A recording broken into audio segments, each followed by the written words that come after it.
Hi, good morning. This is Delegate Cardi. This is BNF call. I've been on the line for about 10 minutes.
That's it, Peggy. This is Delegate Otto So. I'm on the line. Good morning, members of Abundance Budget Finance Committee members.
Okay.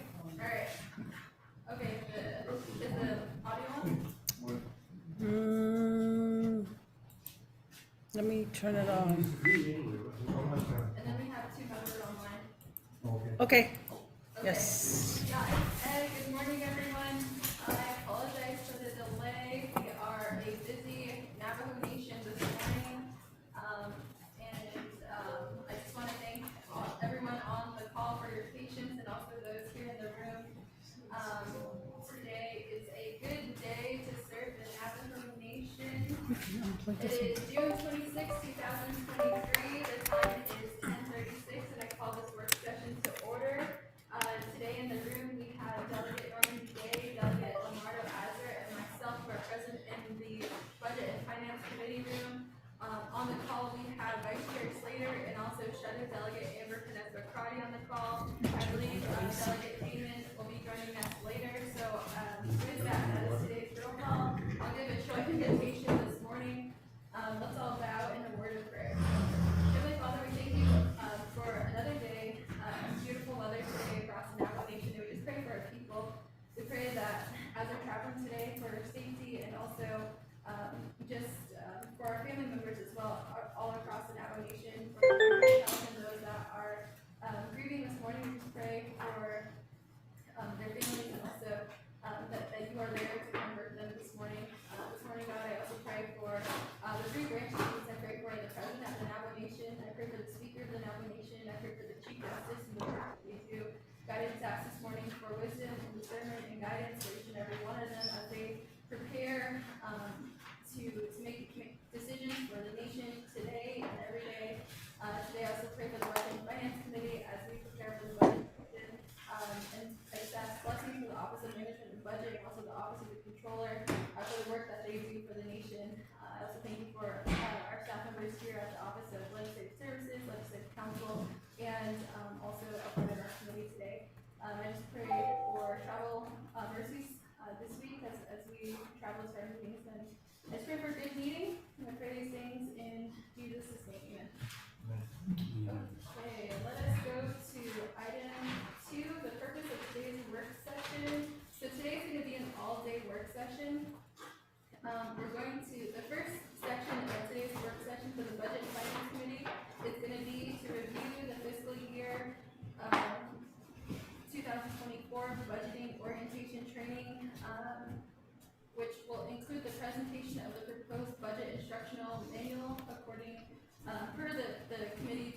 And we will also have, today to give that presentation is Mr. Dominic Vial from the Office of Management and Budget. And I understand today is a major deadline for the Office of Management and Budget, so we just acknowledge the work that Mr. Cordell Shorty does for the nation as well. We also have Ms. Lillian Pataki here in the Budget and Finance Committee room, who will also provide some guidance as well. So we thank you, Mr. Vial. Part B will follow this presentation. So we just understand the magnitude of today's work. And so, Mr. Vial, the time is yours. Okay.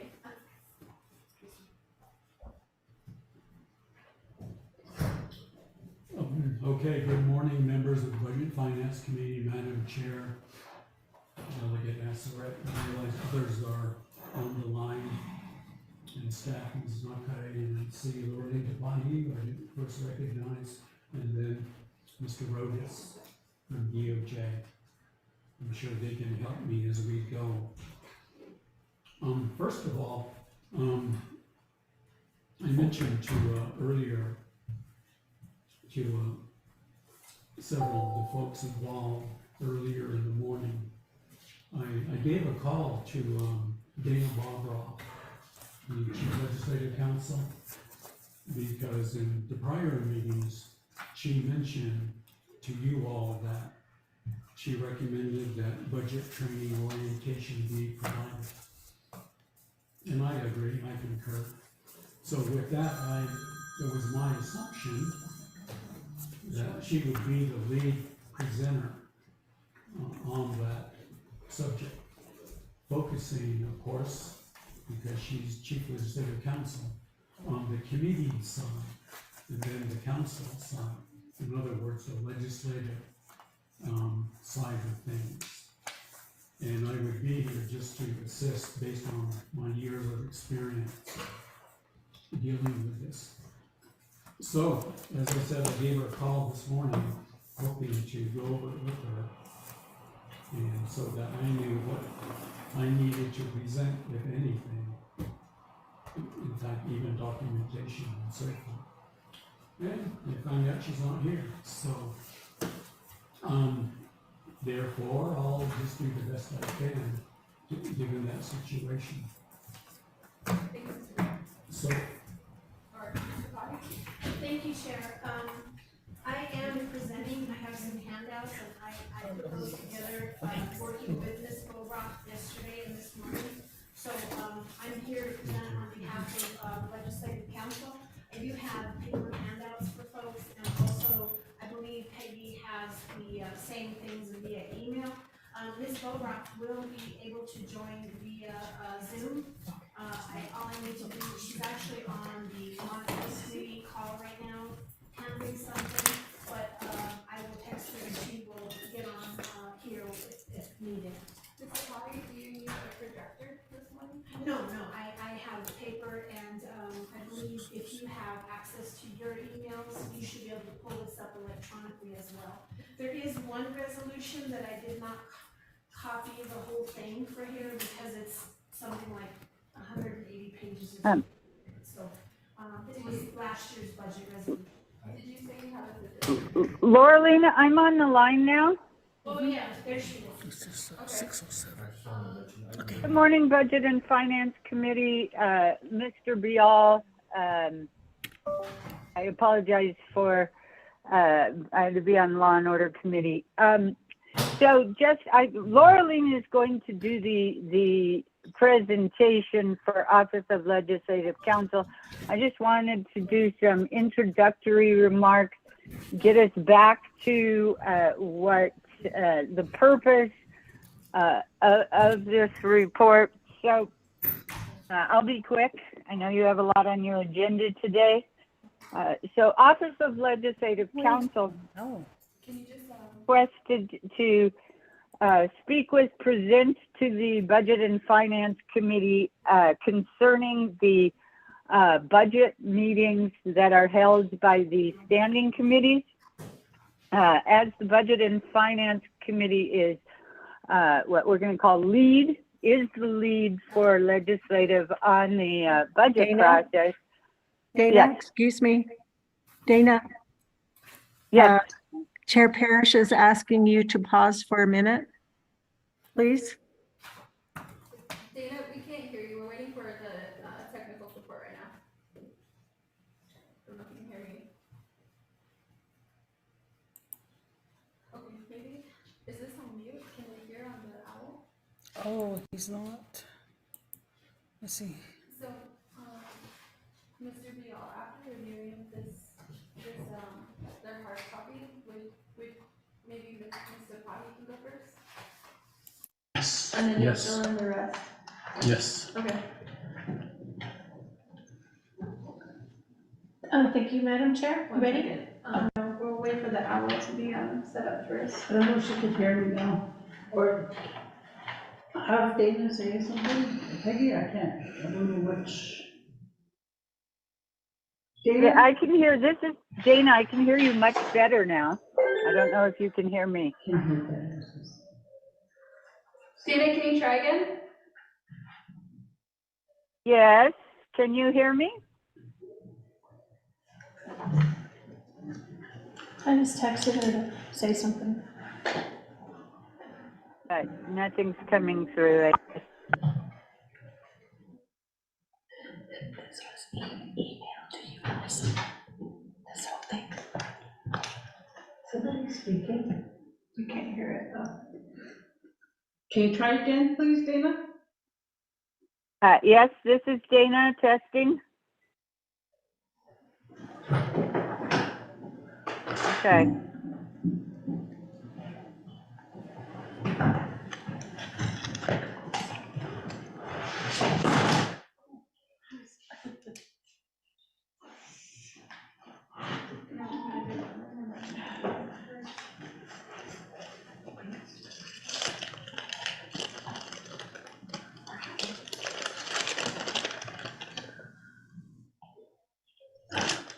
Oh no, it's a different meeting. David, can we use a different meeting with the technology?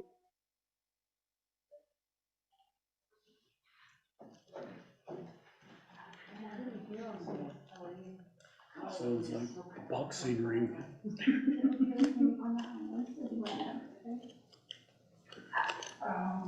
I'm not sure if that's already availability.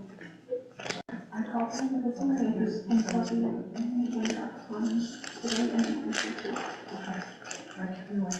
So that's right. I went right through, but it's all right. Okay. Okay.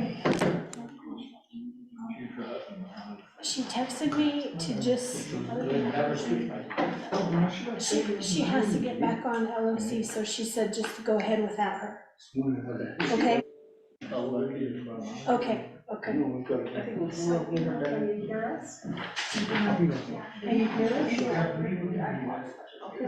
So I guess she's gonna get on the other committee, so she said just move ahead without her.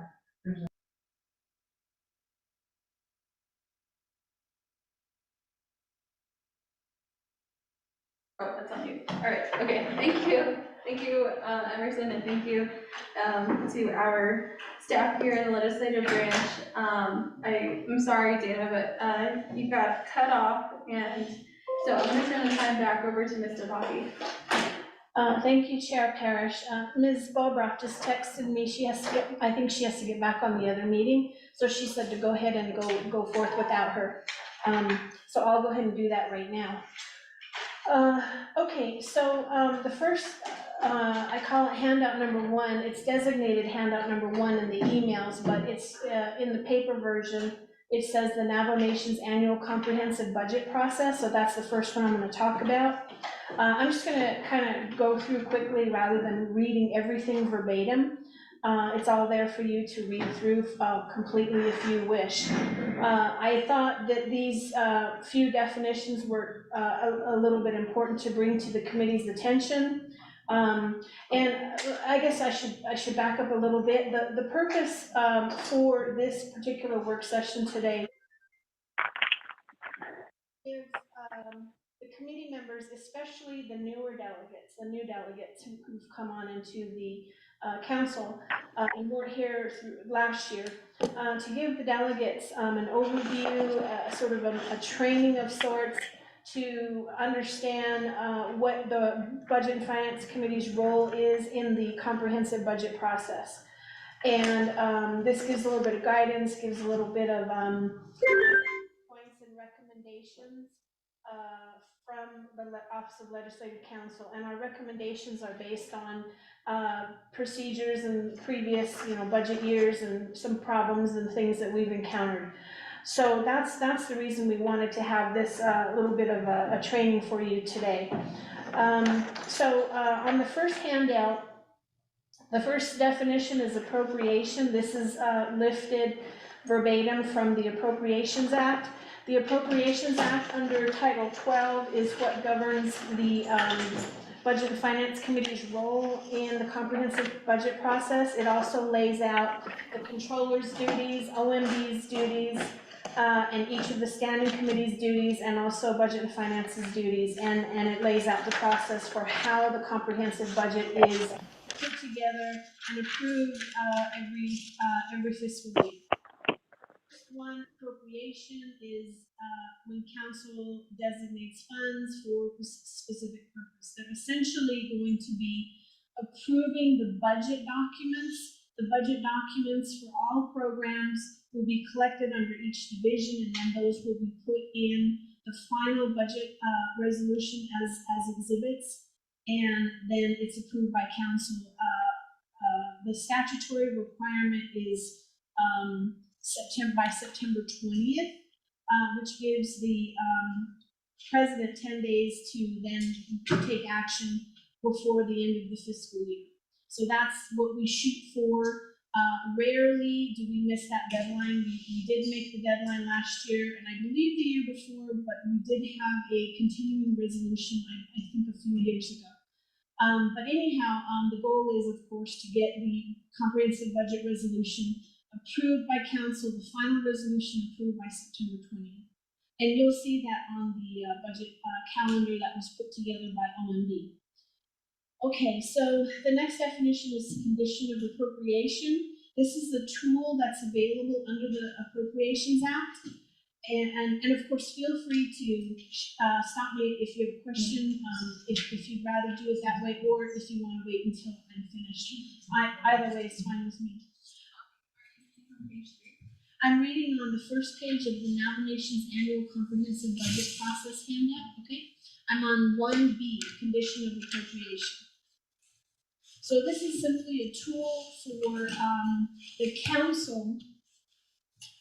This is something that each standing committee can recommend to the council when they approve the resolutions for the budgets for divisions under their purview. And then those recommendations go to the council, and the council is the final authority to actually enact a condition of appropriation. And I'll be able to show you some examples of that in just a little bit.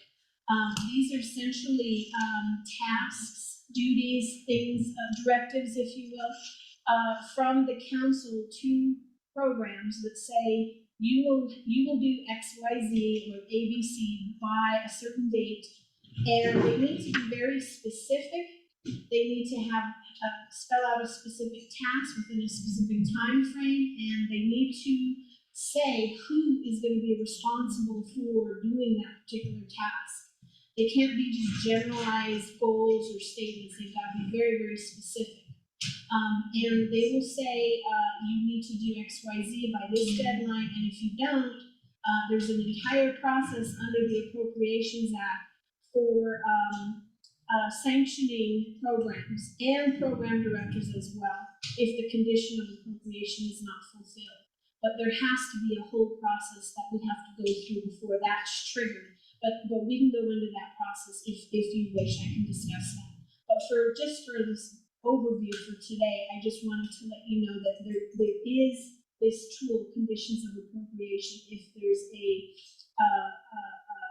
program that's not performing, that's not the committee or the council feels it needs to have some kind of little bit more stricter oversight or some kind of sanctions, then there is a tool for that, and that's the condition of appropriation. Legislative concern is the next definition. It's to a condition of appropriation, but it's more an advisory thing. It's saying, we are concerned about XYZ. We are concerned about you program, you need to do this. You need to move forward towards this goal. A legislative concern does not have specific enforcement mechanisms or sanctions for a program if they fail to accomplish the goal. So it's different than a condition of appropriation, but it is a statement by the council that they are concerned about a particular issue, okay?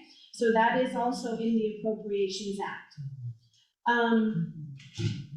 So that's, those are the three kind of critical definitions that I wanted to bring to the committee's attention.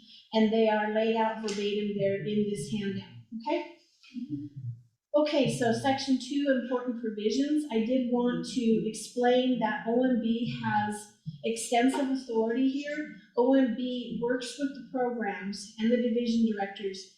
They prepare the budgets for their programs. So each division director works with all of their subordinate departments and offices and programs, and they work with OMB to fill out all the budget forms, and OMB reviews all of the budget documents. And so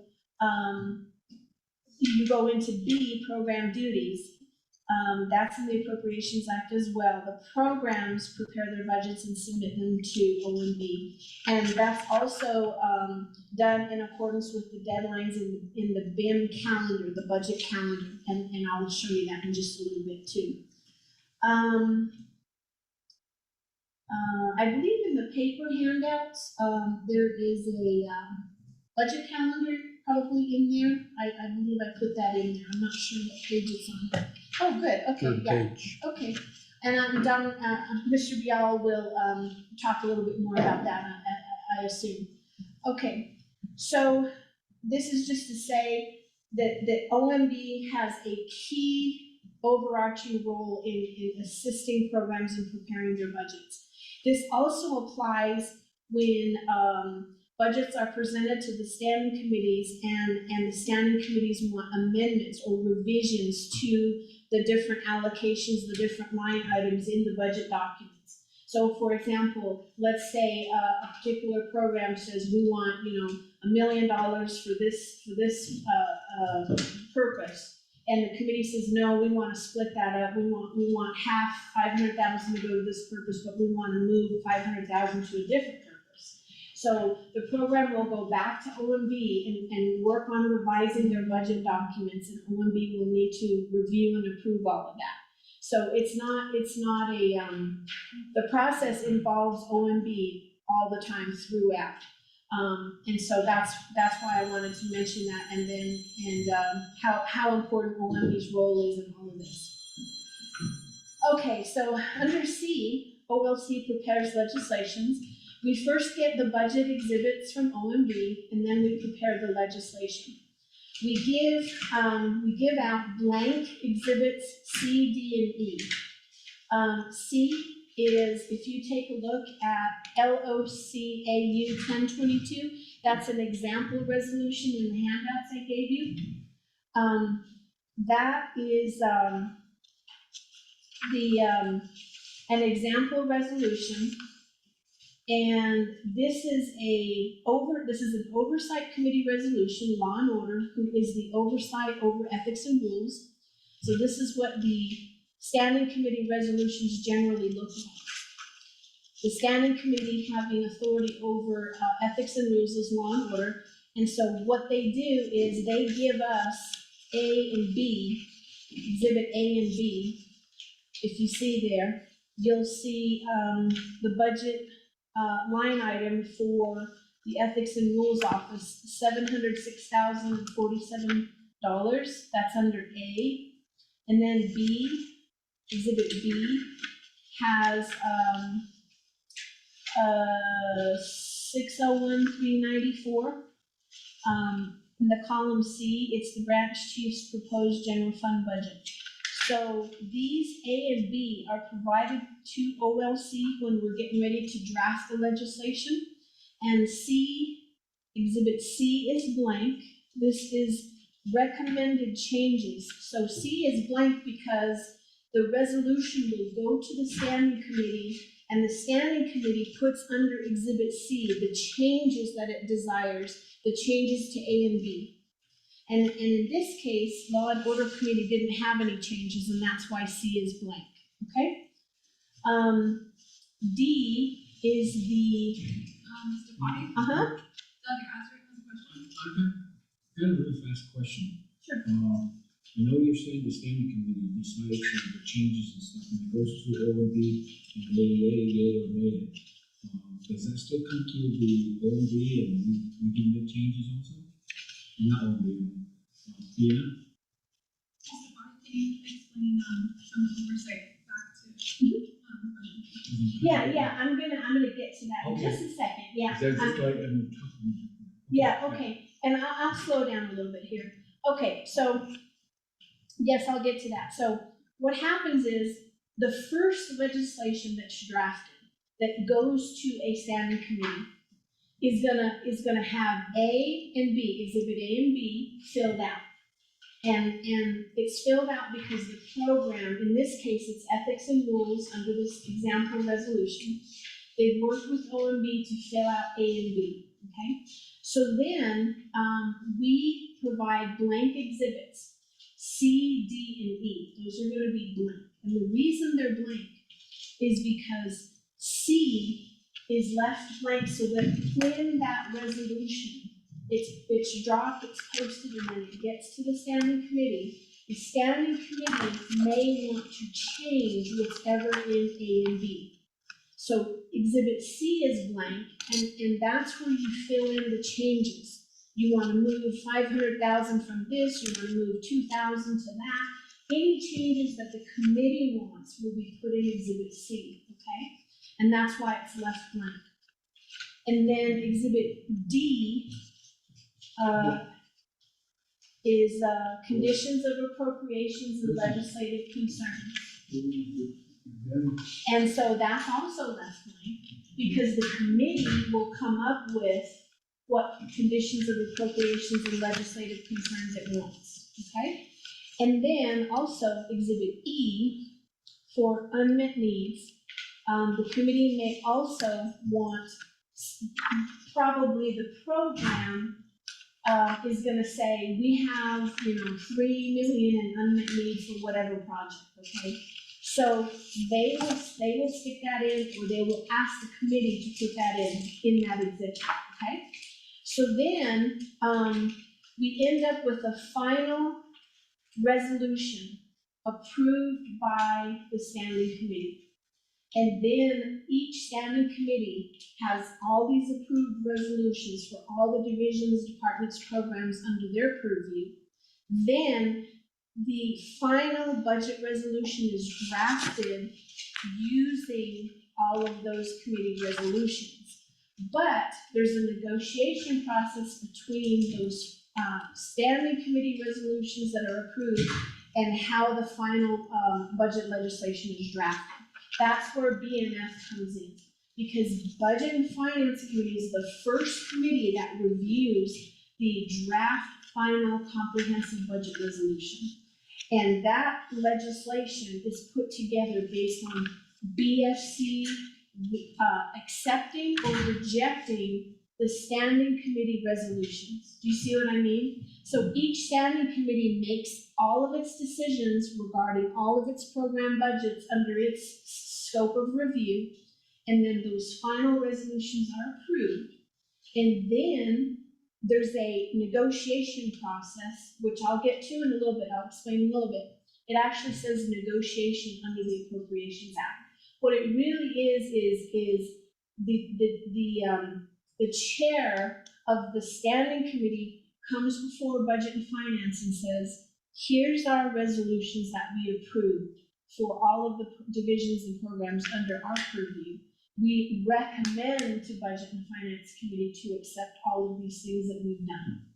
And Budget and Finance Committee accepts them or rejects them, and can also make modifications that the Budget and Finance Committee desires. Based on that, what the Budget and Finance Committee decides, that's how OLC will draft the final comprehensive budget resolution. resolution. Okay, does that make sense? And in the other handout that I sent, that I gave everyone, we're gonna go over that real quick again. Okay, so I just wanted to show you this LOCAU resolution. It's an example resolution of a standing committee approving, notice in the title, approving and recommending to the Budget and Finance Committee the budget for the Navajo Ethics and Rules Office. Okay, so all of the standing committee resolutions are recommendations for what they want for the budget for that program. Okay. Okay, so now the next, under that handout, we're going to D, the process under 840. So D1, oversight committees again pass their resolutions recommending to DFC their appropriations. Also, they may insert, like I said, conditions of appropriations, legislative concerns and such. And all of this is gonna happen in accordance with the deadlines in the budget calendar that is in your handouts and that Mr. Beyond will probably go over. D2. Now critically, in the Appropriations Act, Oversight Committee recommendations are not to exceed the planning base amounts for the 3 branches. And the planning base amounts are set in the BIM, as I understand. And of course, Mr. Bial, feel free to interject if I get anything wrong. And the planning base amounts are given to, my understanding is that they're provided to the 3 branches and then they're incorporated in some fashion in the 3-branch chiefs agreement. So there's this planning base amount. So when the oversight committees hear their legislations to approve the budgets for the divisions and programs under their purview, they have to stick within the planning base amounts, okay? Mr. Bond. Yes, Yeah, let me take your suggestion to clarify something. The planning allocation amounts are not in the BIM. The BIM, the rules, regulations, procedures, etc. Where the planning allocation amounts are is in the BNF resolution. That's where it appears. So among other things, the BNF committee will receive, I think that's where Lurleen is getting to, will get to hearing from the branch chiefs in the form of a branch chiefs agreement soon, hopefully in the next week or so.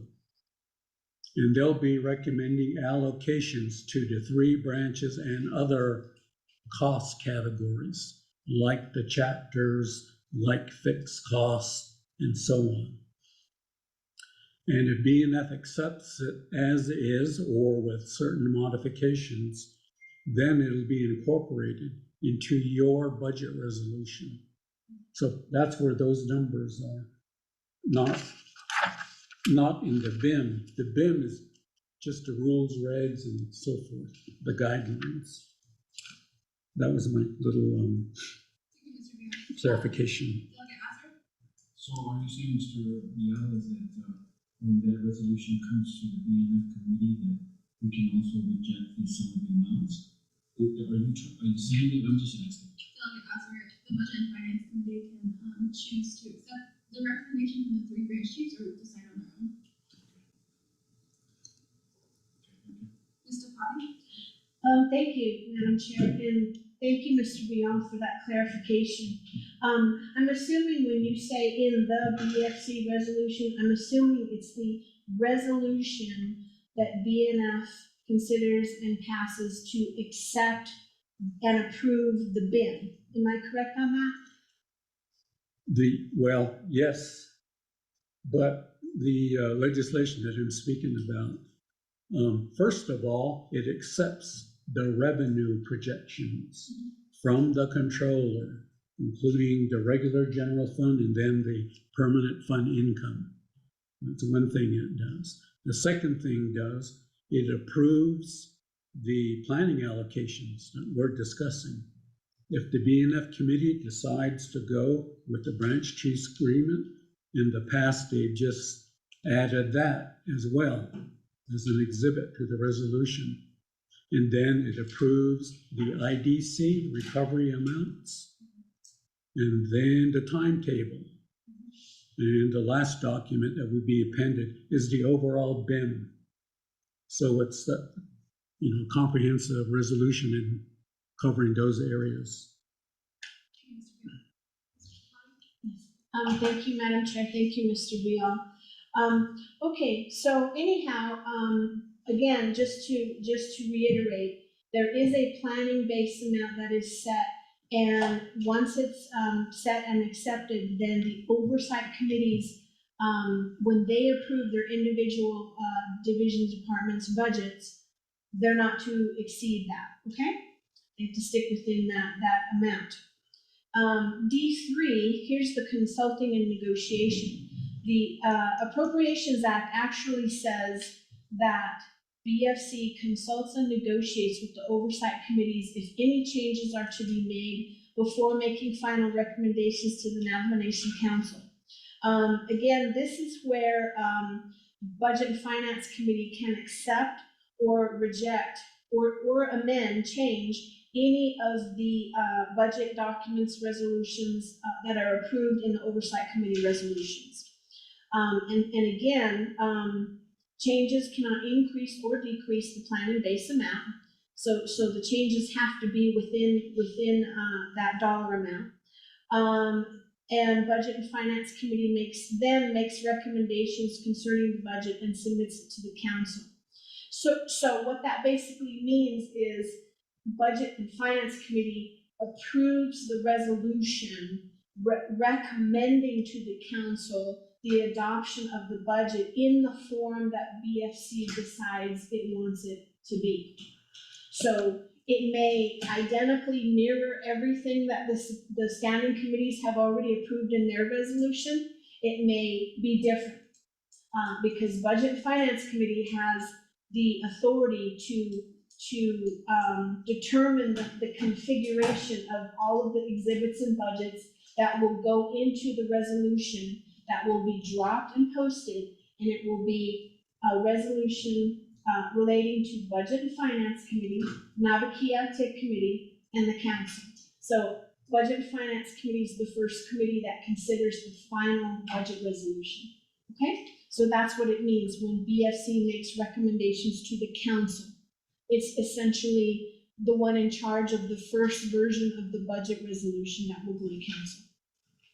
Okay, now that what I was talking about is the role of the Budget and Finance Committee in approving everybody's every standing committee, everybody's resolutions. Now, BFC is also a standing committee. So, for example, I gave you an example resolution in the paper documents I sent out, I gave you. BFJY 2522, because Budget and Finance Committee itself is a standing committee, it has certain programs under its purview, so it will function the same way as every other every other standing committee. It will have its own meeting to approve its program's budget. So the example that you see there is Budget and Finance Committee passing a resolution approving the controller's budgets as a standing committee. Okay, so that's completely separate from the discussion I just had, the process that I just discussed where Budget and Finance Committee is approving everyone else's, okay? So, just to keep in mind that Budget and Finance Committee serves two different functions, operates in with two different hats, you could say. Okay, 2, Budget Finance Committee reviews the other standing committee resolutions.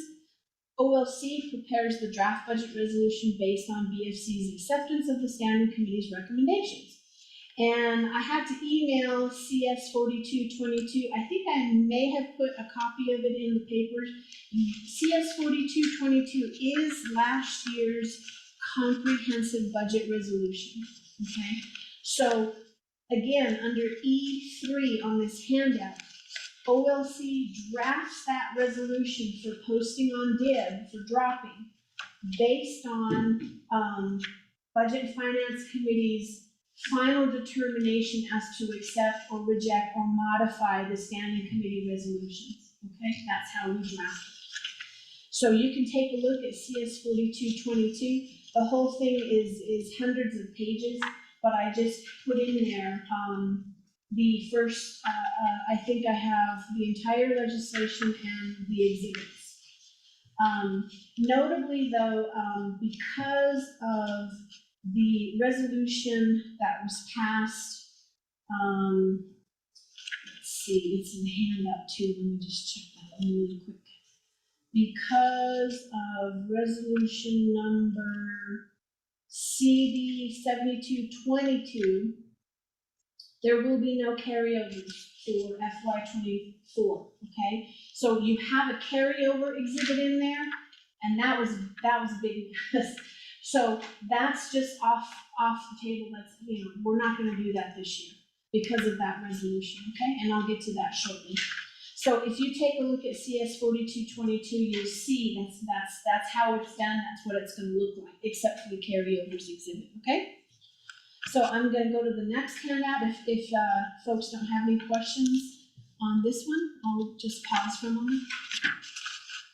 Thank you, Ms. Defahi. I'm gonna ask if maybe Shedda, Delegate Amber Tenez-McCarty, or Vice Chair Slater might have any questions online.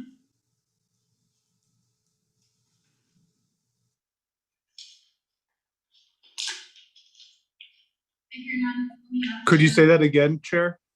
I was wondering if you might have had questions so far. I don't have any questions at this time, but I just want to register that the sound was good for a second, and then I don't know what changed, but for example, Chair, you're really distant, even though I have my volume turned up all the way. I don't know if it's just a me issue or it's affecting other people. Okay, thank you. I'll try to speak up. Our hawk is on today, so maybe that's just we had some technical issues with it earlier. But let me. It's a lot. Your voice is a lot stronger right now. Thank you, Chair. Oh, okay. Ramona turned up the volume. Okay, so maybe that was the issue. All right, Delegate Azar or Delegate BA, do you have questions? No, I think I got mine. I'm okay. Questions? Oh, okay, Mr. Biden. Thank you, Madam Chair and committee members. I just wanted to verify, Peggy, you did send the documents I sent you to all the committee members, right? So they all have them? Yes. Okay. You should have a copy. Okay, great. Okay, great, thank you. I just want to make sure. Okay, so now the next handout number 2, which the top of it says standing committee budget meetings. These are recommendations, options for how to conduct the budget meetings. So option number 1, and the reason we're going over this is because the Appropriations Act talks about budget hearings. It actually uses the term budget hearings.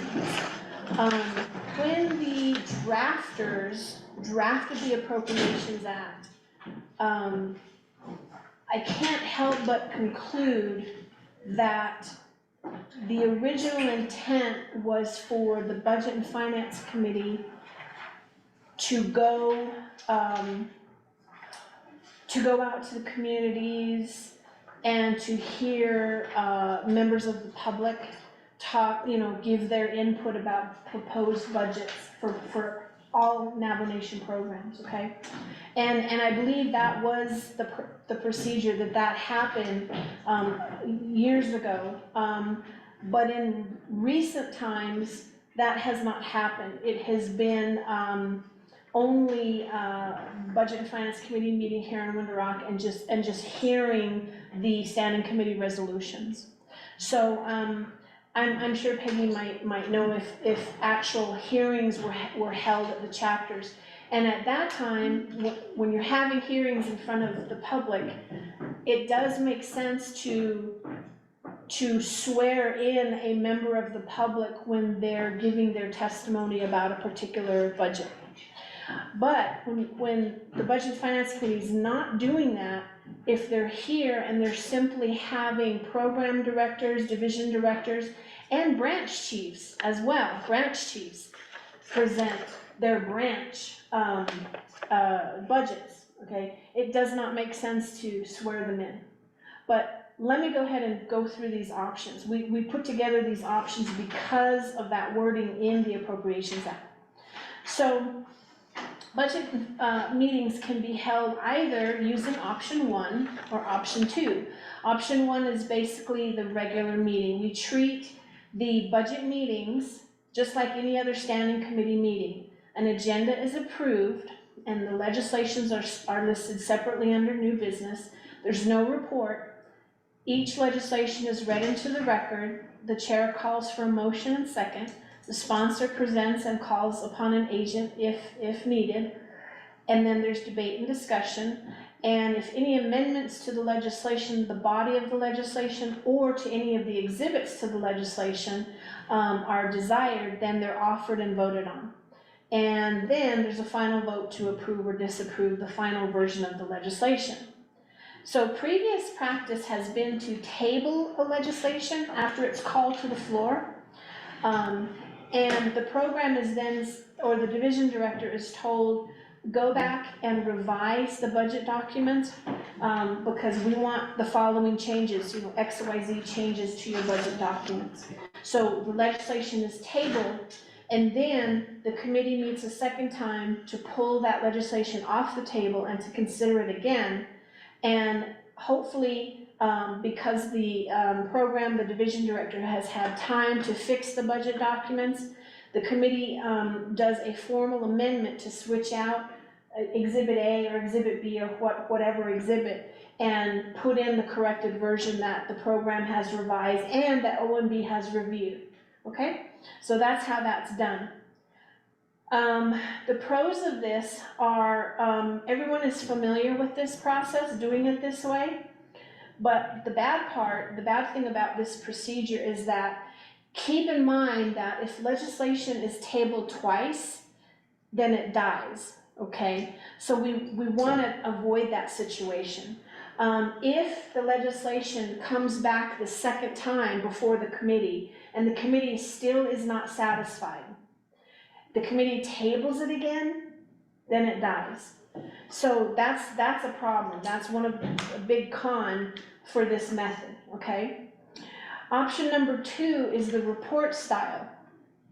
If we do the report method, then the committee approves the agenda and each budget legislation is listed as a report under reports.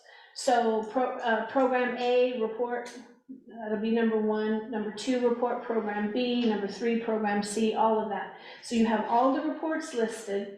Then in your second part of your agenda, you have your new business, which is the legislation for everybody's report, okay, everybody's budget. So each division will get up, the division director or the branch chief will get up and present its budget as a report to the committee. Then the committee will say, okay, we want amendments to this. We want this budget document revised. We want to change this or that, okay? So the committee will do that. Then after all the reports are given, legislations are read into the record, and the chair calls for a motion and a second, and the sponsor comes up and it doesn't, you know, have to present all over again with the agent. It just says, you know, the agent gave the report. So debate and discussion then occurs, and amendments are offered and voted on, and a final vote is held. So the good thing about this is that a legislation can be tabled if the committee is not satisfied with the budget. And you get between having the report and the presentation, pulling the legislation to the floor, putting it on the floor, you get a chance there to revise it. There's a preliminary step there where the program can revise the legislation after the report before the legislation's pulled up onto the floor, okay? So that gives them a chance to fix it, but if they come back when the legislation is pulled to the floor the first time And if at that first time, Budget and Finance Committee is not satisfied with the changes that were made, then it can be tabled and brought up a second time to the floor, and there's not a danger of the second tabling. Do you see what I mean? So this method helps avoid the potential for that second tabling, because it gives the programs a chance to go back and revise their budgets and get OMB's review before the legislation's actually called to the floor the first time, okay? So that's what's good about this method. The con is it's a bit confusing because it deviates from previous practice, okay? So here's our recommendations. We recommend to use option 2 because we want to avoid the problem of the second tabling. We want to give that preliminary process to fix the budgets the way BNF wishes, okay? And then bring it up onto the floor. Hopefully that first time everything's fixed right, but if it's not, you can table it, and then by the second time, it's not gonna get tabled a second time because there's 2 opportunities to fix everything, just the way Budget and Finance wants it done, okay? Number 2, whichever option is picked, 1 or 2, all the standing committees should be consistent. They all should use the same method, okay, whichever method is used. 3, we recommend that budget meetings are treated like regular meetings. Division directors and Navajo Nation employees are already bound to be open and honest, and swearing in isn't necessary. It's a bit awkward as well for us, for example, swearing in the Chief Justice when she presents the judicial branch budget. So it's not necessary, it's time consuming, and the personnel policies manual and the ethics law already prohibits false statements anyhow. So that's what we recommend. Number 4, all budget meetings should be in person. Budget reports should be presented in person. Changing, amending, telling the programs, the division directors, you want this change, you want that exhibit changed, or whatever. It's just so difficult to do it over the phone, via Zoom. So it's really important for them to be in person. So that's what we recommend. 5, no carryovers for 2024 per resolution CD 7222. So just mentioning that again. OLC is requiring the branch chief signatures for unmet needs. That's exhibit E, I believe, the blank exhibit E. So if a program fills out exhibit E and says, we want $2 million for this project, or to cover salaries, or whatever it might be, and it's an unmet need, that budget form needs to have the branch chief signature, okay? Last year, it was some of the division directors and folks who were signing these forms, and it kind of created a little bit of confusion, and, well, we didn't approve that, you know, that kind of thing. So we're really gonna be sticklers for the branch chief signatures on the unmet needs exhibit this year. Okay, 7, there is in the budget calendar a week, I believe it's mid-July, an entire 5 days for the budget meetings. And the reason is because if you hear program budgets Monday and Tuesday or so, you don't have to post and keep on posting because you need to meet again. You have a posted meeting the entire week, so that you can come back and the program budgets are revised, and then they come back, and then they can all be approved within that week's period. That's the goal anyway. So the budget meeting should be posted for 5 consecutive days, and that gives flexibility to amend, to revise, have the programs come back, and then finally approve those resolutions, okay? And then number 8, standing committee advisors have the task of keeping track of all desired revisions. So some advisors are really good about keeping track of every single desired revision to a budget, to a line item in a budget. And that's what OLC really needs, because we are gonna be responsible, OLC is gonna be responsible for drafting the formal amendment that the committee will pass to adopt that change to the budget document.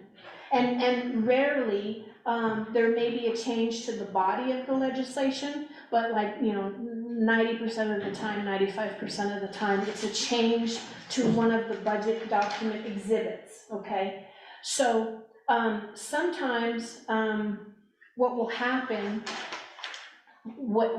this does happen frequently, I shouldn't say sometimes. What happens is, there are delegates during a meeting, a standing committee meeting, who will say, I want this project, I want 2 million for that, I want 100,000 for this. And the delegates kind of throw out their wish list. And there's no formal mechanism for the committee to reach a consensus on that particular delegate's desire, or to approve that particular amendment.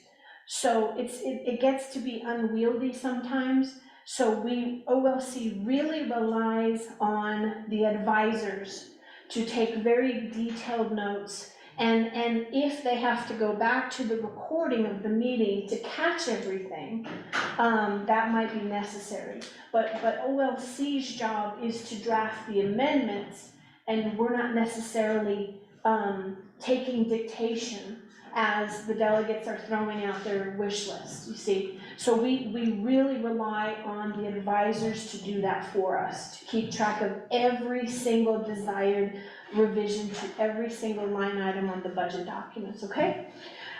Okay, to make things easier, we are going, number 9, we are going to provide fillable forms for all of the desired amendments. And the delegates or the committees or the advisors will fill out those forms, and we'll probably have them fillable, and we can just email them, and then they can just type it in. And those amendments, those fillable forms will be provided to OLC, and we will use those to draft the amendments that will be formally voted on by the committee when they're changing the legislation and preparing for a final resolution to be voted on. Okay, so I think that's it for me for now. If anyone has any questions on this. Thank you, Mr. Pahi. Delegate Begay? Oh, yeah, I know that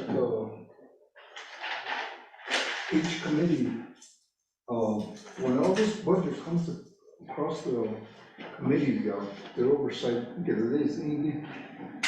And what happens is that they just vote on it, right? And even though there's a lot of amendments that's supposed to be happening at that committee level, and then when it goes to the KRT and then it goes into the council, that's when we make the whole date masabandi. Maybe, I don't know how we can, personally, it takes a long time. Instead of the oversight, really looking at the budget, how they can really sit down with their oversight and look at their budget and say, okay, this is how we really need to do this. But then they just pass it. Vote, and then you get to Navi, and then Navi just lets it go and goes into council. Then that's where we really start talking about all this stuff that we need to change and amendments. I don't know, but like our oversight, we just make a big, I don't know, to me, just make another issue out of it when it gets into the council. You know what I'm saying? Yeah, Mr. Pahi, are there any legislative recommendations that you have at this time in regards to the BIM or maybe the budget and finance resolution that would create more of a weighted response from the standing committees? Thank you, Mr. Chair, and thank you, Honorable Delegate Begay, for that comment. I have to say, my experience, I've been through it twice now. My experience has been that the standing committees do make quite a few revisions. I've seen them make a lot of revisions. The revisions can come from delegates themselves during the meeting where they're considering the resolution for a particular division or program. And they also come from program staff, the division directors, working with delegates. They'll actually, I've seen this happen, which makes it a little bit difficult for OLC, but I've seen the following happen. What happens is, even after the standing committee approves a resolution for a particular program, the division director will work with or talk with, communicate with the delegate and say, we want this or we want that, and it was not brought up during the meeting. So then they shoot over different budget documents, revised budget documents to OLC saying, we want this, we want that. And so it's really hard to say, well, that wasn't even brought up at the committee, so we can't put that in, but then they'll say, The yes. question was, what are the legislative changes that we can make to make the standing committee recommendations have more weight? I can't come up with a particular legislative fix for that. I do think it would help in the Budget and Finance Committee's budget resolution, approving the BIM and approving the budget calendar and such, to direct the standing committees to carefully review the budgets and carefully consider the recommendations that they're going to be making to Budget and Finance Committee, so the goal, the overarching goal can be having the standing committee resolutions remain as they are, rather than, oh, they get all kinds of changes when they get through to Budget and Finance Committee, Nabakia Committee, and then they're debated again at council. I think the goal should be all of the heavy lifting, all of the thorough debate and consideration of each program's budget should take place at the standing committee level, I think. Because the standing committee is supposed to have much closer tabs, keep tabs, and have a better understanding of the programs under their purview, okay?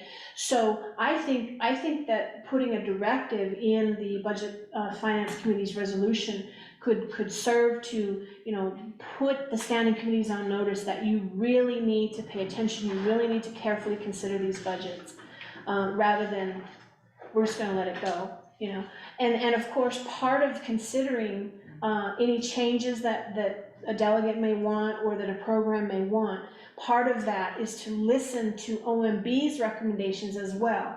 OMB should be present and say, we recommend this budget, we've looked at it, we've approved all these budget documents, and so we recommend that the standing committee adopt these documents. On the other hand, if the standing committee wants 1 or 2 or 3 amendments to some of the documents, OMB can then opine and say, well, if you do that, then you're gonna have, there's only so much money, if you take it from here, you put it here, and so everything has to be moved around, and OMB can say, this is fine, we recommend this, it's okay, or, this is not a good idea. So OMB should be present throughout the process to really help the standing committees with their deliberations on how the final budget for each program is approved. Does that answer your question, Chair Parrish? I think it might have clarified a little bit of what Delegate Vigay was trying to get at about making the response from the standing committees more weighty. Delegate Vigay? I know we're gonna be running into shortchange this year, right? I mean, it's gonna be a tug of war between all the departments trying to get money to, especially like senior centers and veterans and even ourselves on this side, it's gonna be shortfall on a lot of things, but so whatever standing committee that you're overseeing, I think they really need to look at it and say that, you know, this is what we're working with, you know. That's all I'm saying, to make things, instead of we getting into the council and it's gonna be like an all-night thing again, you know, that, you know, we're taking money and, but now we'll be sitting there, well, we gotta take it out of this one and pull it over here and all this stuff, you know. Knowing that, you know, that each department should be able to know what they can actually operate for that 2024, you know. Okay, thank you, Delegate Begay. Delegate Ato, do you have any questions? No. Vice Chair Slater or Delegate Amber Canespa-Crowdy, do you have any questions at this time? I do, Chair. Vice Chair Slater? Thank you. I was wondering if Ms. Tapahi could talk more about unmet needs and say allocations beyond the planning amounts. So that could include excess permanent trust fund income. And I think where there's been a lack of clarity in the past is the unmet needs process. But Ms. Tapahi said that they're going to enforce a requirement that there needs to be a branch chief's signature on unmet needs request. And my question is that being enforced solely within the formal unmet needs process, or are we saying that all budget documents that move forward need to have the respective branch chief's signature for that program? I guess an example would be, say the Budget and Finance Committee believes that we should make a special allocation to police or to veterans or to the Department of Health, or create a grant program, any number of those things. Well, and there isn't a signature from the respective branch chief. Is Legislative Council saying they're not going to draft amendments if there is not a branch chief signature? Thank you, Vice Chair Slater. Ms. Tapahi, can you make the clarification whether standing committees make recommendations for this unmet needs? Thank you, Madam Chair and Honorable Delegate Slater. My instruction from Chief Legislative Counsel Dana Bogroff is that whenever a unmet need is proposed, and again, we're going to be sending out a blank Exhibit E, which is the unmet needs exhibit with each standing committee resolution. The opportunity to insert unmet needs, it comes when the program submits a budget document for that. So we're saying, OLC is saying, when these unmet needs documents are submitted, they need to have the branch chief signature. That's because we ran into some problems last year when the branch chiefs were not signing these, and the branch chiefs are the ones who are working on their 3 branch chiefs agreement, where this branch is going to get this allocation, this branch gets this, and then the other branch gets this. So it's very critical for unmet needs, when unmet needs are proposed, to fit within those allocations. And that's why we're saying we want the branch chief signatures. Thank you, This is Dana. Can I please chime in? 1 second, Dana. Vice Chair Slater, does that answer your question? Kind of. I guess that's what I was getting at is, there are formal unmet needs budget documents, but then the council has also made allocations that were outside of the quote unquote unmet needs. And it seems to me that we're removing the appropriations authority from the council and giving it all to the branch chiefs. Thank you, Vice Chair Slater. I'm going to turn the time over to Ms. Barbara. Thank you. I don't think that Laura Lynn did answer Delegate Slater's question completely, so that's what I want to chime in about. No, we are not requiring that the branch chief signs a budget document that comes from the committee. If the committee states that we want to do an unmet need for such and such, and that comes from a committee, that's not when the branch chief has to sign the document or sign the unmet need budget form. What we're talking about is when a program or a division goes in front of their oversight committee and they show up with a unmet needs budget, which they present to the committee, but that unmet needs budget has not been run through the branch chief. So that's when, and so what in the end happens is with many of those unmet needs proposed by the division, they get line item vetoed because they haven't gotten the, okay, that's part of our priority from OPVP.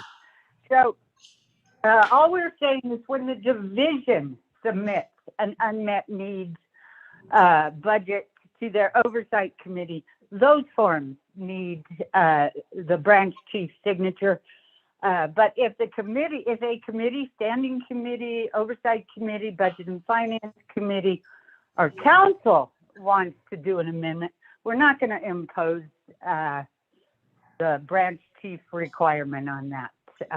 So I hope that's a more thorough explanation, and I apologize that I did not really walk Ms. Tapaye through that completely. Back to you, Chair. Thank you, Ms. Barbara. Vice Chair Cedar, does that answer your question? It does, yeah. But then Chair, I guess at some point, can you set aside time to discuss with OMB and Office of Legislative Counsel how we may pursue allocations with permanent trust fund excess income consistent with the existing PTF 5-year plan? Thank you, Vice Chair Slater. The committee will do that. Thank you, Ms. Tapahe. Does that conclude your presentation today? Yes, Madam Chair. Thank you. Mr. Vial, do you have any additional comments to add to the presentation? Madam Chair and committee members, first of all, I would say that I'm glad that Mr. Tapahe is here. I'm glad that she had a handout because as I was starting to say, I didn't realize that I was going to be the main presenter, or so it seemed at the start.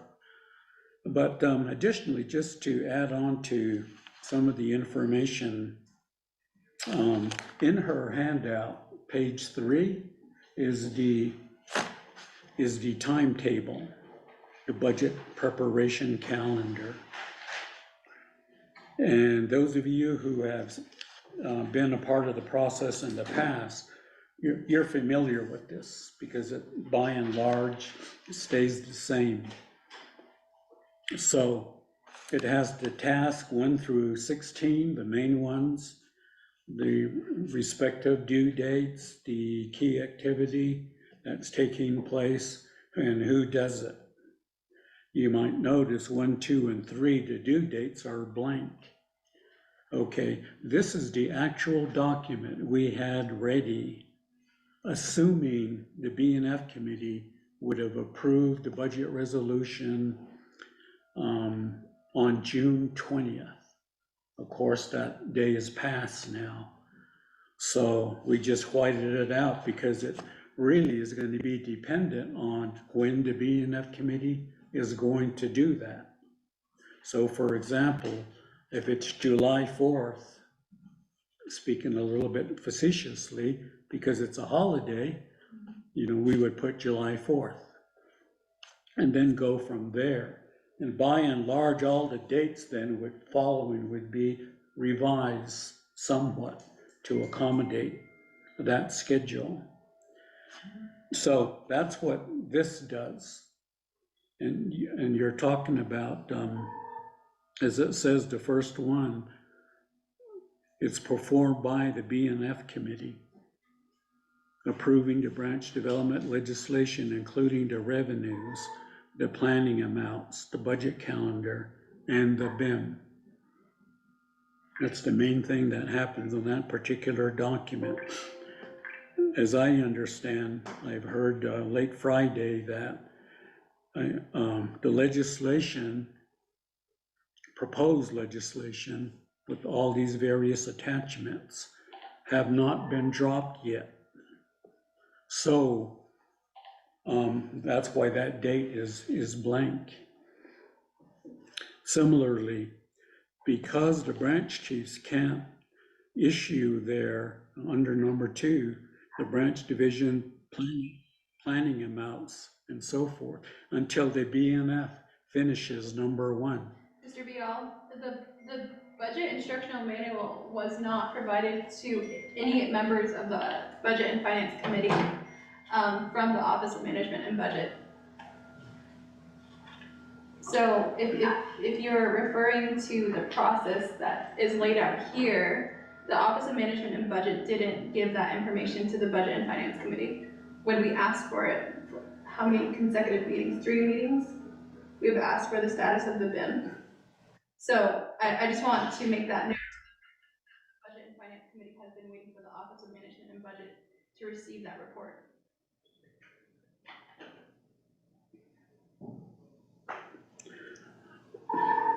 Mr. Vial, the time's yours.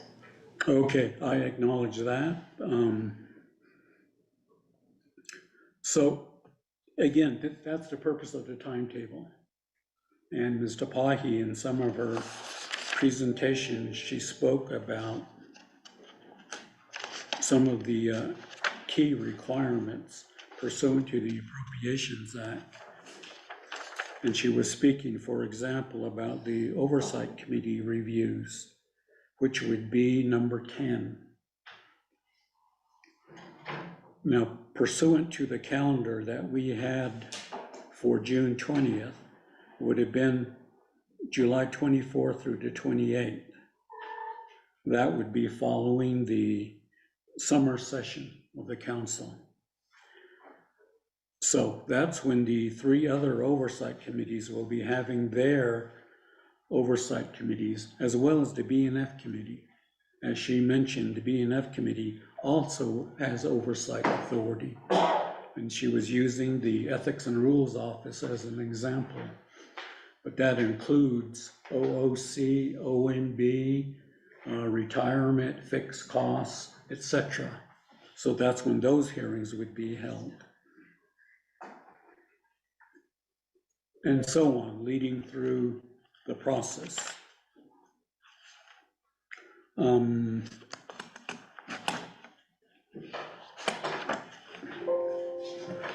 Mr. Vial, do you have a written report for any of the statements you made today? No. Okay, that's fine. I just want to let the committee members know that there is no written report. The committee members online were asking. That's all. Okay, thank you, Mr. Vial. Do you have anything else to add to this report today? At this particular point, no. Thank you, Mr. Vial. A part of section 2A on today's work session, it says to receive the report according to the committee's directive. The directive was given to the Office of Management and Budget at our last regular meeting to receive the draft budget instructional manual. And as we know, to this day, the Office of Management and Budget has not provided that document to the committee. We do have a draft form from the Office of Legislative Counsel. That's how the committee members are aware of the document. However, we still require the Office of Management and Budget to give the presentation of the updates to the Madam Chair. Delegate Azar? Yes, I'd just like to make a comment, Mr. Vial, is that, I appreciate your preparation calendar here that you gave us, but I'd like to know if we can, Madam Chair, set a date a really hard day to get something started. I mean, the more we're going, the further we're gonna be. A week, 2 days, or something like that.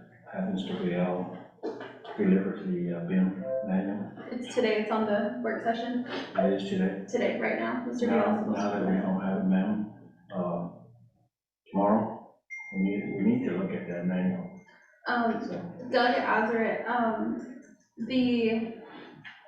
this is, you know, we've been asking Mr. Bial, we've been asking the Office of Management and Budget for a draft form. Mr. Bial has presented that the BIM has been 95% completed even at, our meeting a month ago. But that was not given to the committee. And so at this point, you know, we're just waiting for Mr. Bial to give that report. The committee has been very interested in receiving the BIM for almost 2 months. So, Mr. Bial, I understand that you do have short staff, that you are short staffed today. I understand also that there's a major audit deadline today. So I'm considerate of those challenges right now in front of us. But as you see, and as you pointed out, that we are behind according to the schedule laid out. So in that case, I'm requiring now for the presentation of the budget instructional manual to the committee, as it says in the work session. Mr. Bial, are there any documents that you need our staff to print? How else can we assist you? Thank you, Madam Chair, members of the committee. The critical activity involving the BIM, the completion of it and so on, was completed Friday morning. Now, by and large, the content, the substance of it was done several days before.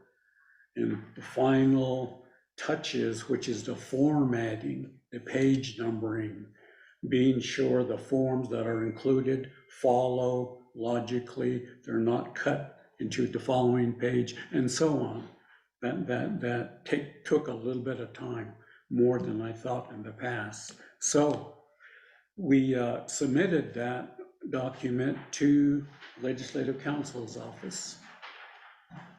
And my assumption is that it would be further distributed to you all and whoever else needs it on the legislative side. And it sounds like that didn't occur. Mr. Bial, So, the Budget and Finance Committee is the oversight to the Office of Management and Budget, and we've had the discussion almost 4 meetings in a row requiring you to give that presentation. So your assumption to give it to the Office of Legislative Counsel is wrong. The Budget and Finance Committee is requiring you to give that presentation. The time's yours, Mr. Bial. okay, I again was speaking to that. So therefore, from 5 o'clock on Friday, I did not send it to BNF. I can do it. Thank you. Delegate Azeret, would you like a hard copy? yes, please. That's what I've been asking for, you know. I sent it to your email, but I can have one of our staff print it out. Delegate Figueroa, do you need a hard copy too? Or do I'm good with I've it. emailed it to you too? Okay. I'm good with we get it on email. Alright, let me send it. Okay, Mr. Bial, so far, the members of Budget and Finance Committee have the PDF document. You'd like to proceed with your presentation? Yeah.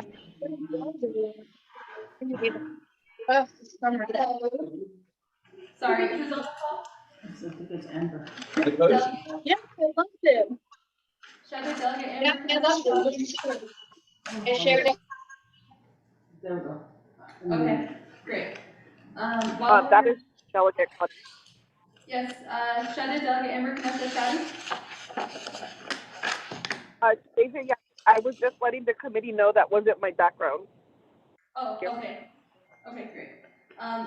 Okay, we are going to get Delegate Azeret a hard copy of the proposed BIM, and then Mr. Bial can proceed with his presentation.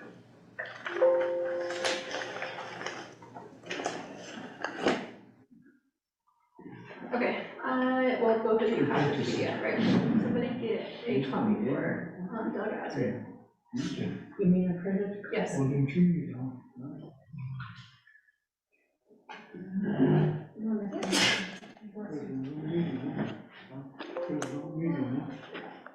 Get that invitation?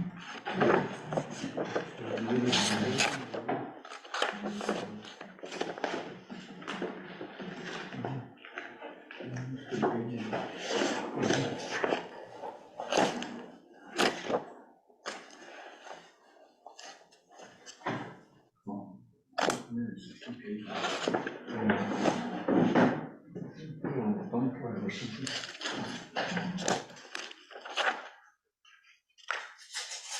Maybe open Thursday.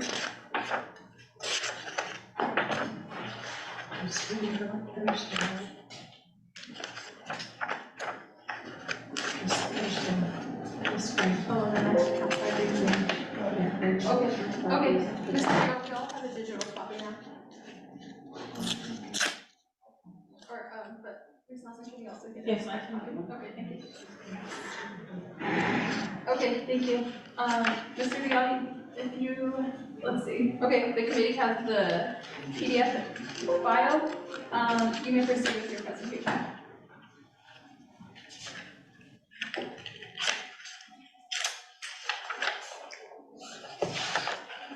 Thank you, Madam Chair, members of the committee. The first pages of the document, the Budget Instructions Manual. The way we generally do this, let me first explain that, is currently we have the fiscal year 23 BIM in use and in practice and so forth. So annually, in this case, we're talking about the new budget instruction manual for fiscal year 24. So we would start with the fiscal year 23 and work off of that, change it wherever it needs to be changed. Now, in prior years, as long as I've been at OMB, from the 1990s, the way we did the BIM is we went ahead and prepared it in final form. And we would simply do an explanation of key changes, significant changes, and so forth. And that's the way it would be done. Now, last year, for the first time, the committee and advisors asked for the overstrikes and deletions, the overstrikes and underlining. So that makes it, a lot more complex, a lot more work to produce. So furthermore, the way we do this, according to the Appropriations Act, it says that OMB has the responsibility of preparing this BIM and some recommended branch planning amount allocations and so forth.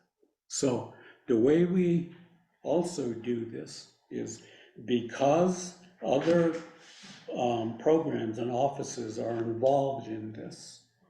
For example, obviously, Office of the Controller, they have responsibility for the chart of accounts and a lot of the allocation levels for fiduciary proprietary funds and so forth. The Department of Personnel Management, they are responsible for the personnel budgeting, and that's a large part of our annual budget. And those are two examples. And then obviously Department of Justice as our attorneys and legal advisors.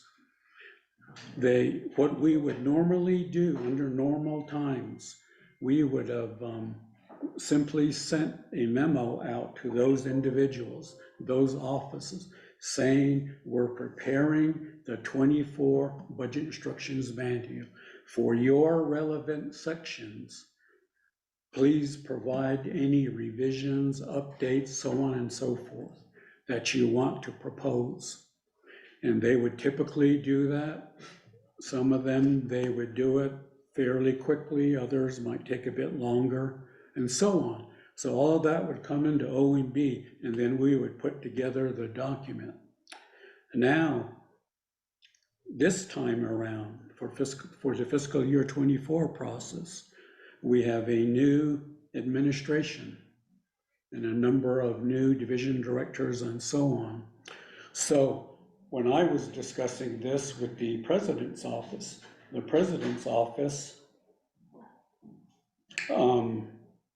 as one of their priorities and initiatives is to streamline, expedite, improve some of these processes that are currently in place. So for example, you've already seen some of them. One of them is the procurement. There was an amendment that was made recently. Another one was the personnel manual. Some amendments were made there, all in an effort to expedite and improve things. So the work on the BIM, what the president's office said, well, let's get whoever the team is, OMB, OOC, DPM, DOJ, together and sit in one room, in a table, around a table, and work on it. And so that's how it was fashioned, all with that thought and intent in mind. So therefore, a number of amendments resulted, all designed to be improvements over what's been in place before. But in saying that, even though the effort was done in that way, it at the end took a bit more time, as you're seeing now. It wasn't completed as quickly as we thought it would be, as we hoped it would be. So that's the background as to why we are where we are at the moment. So with that, when you look at the document itself, Mr. Vial, I just want to make a quick comment before you move on about the history of the development of this year's fiscal year 2024 proposed BIM. The Budget and Finance Committee, as you've been a part of these discussions for the past 2 months about the BIM, about the budgeting cycle, is that we are willing to work with the Office of Management and Budget. However, your directive from the Office of the President and Vice President was not a part of that discussion. So in the direction that the Budget and Finance Committee was moving with the Office of Management and Budget, we were not aware of the collaboration or the direction from the Office of the President and Vice President in the collaboration with the Office of the Controller and the President's Office as well. Mr. Vial, this is a legislative process. The amendments are made by legislators. They are not made by the President's office. They are not made by the Controller's office. They're made by council delegates. So please note that for next year's budgeting cycle. thank you, Madam Chair. Just a quick comment to that. I appreciate that. I understand that. Now, again, there's a number of, I realize not everybody understands that. That's my mistake. There's others who do, though. They've done this year in and year out, including on the committee. And it's just that I realize there's a few new here who haven't done it. So that's my error. I acknowledge it. Moving to page 9. The first few pages is just simply the table of contents.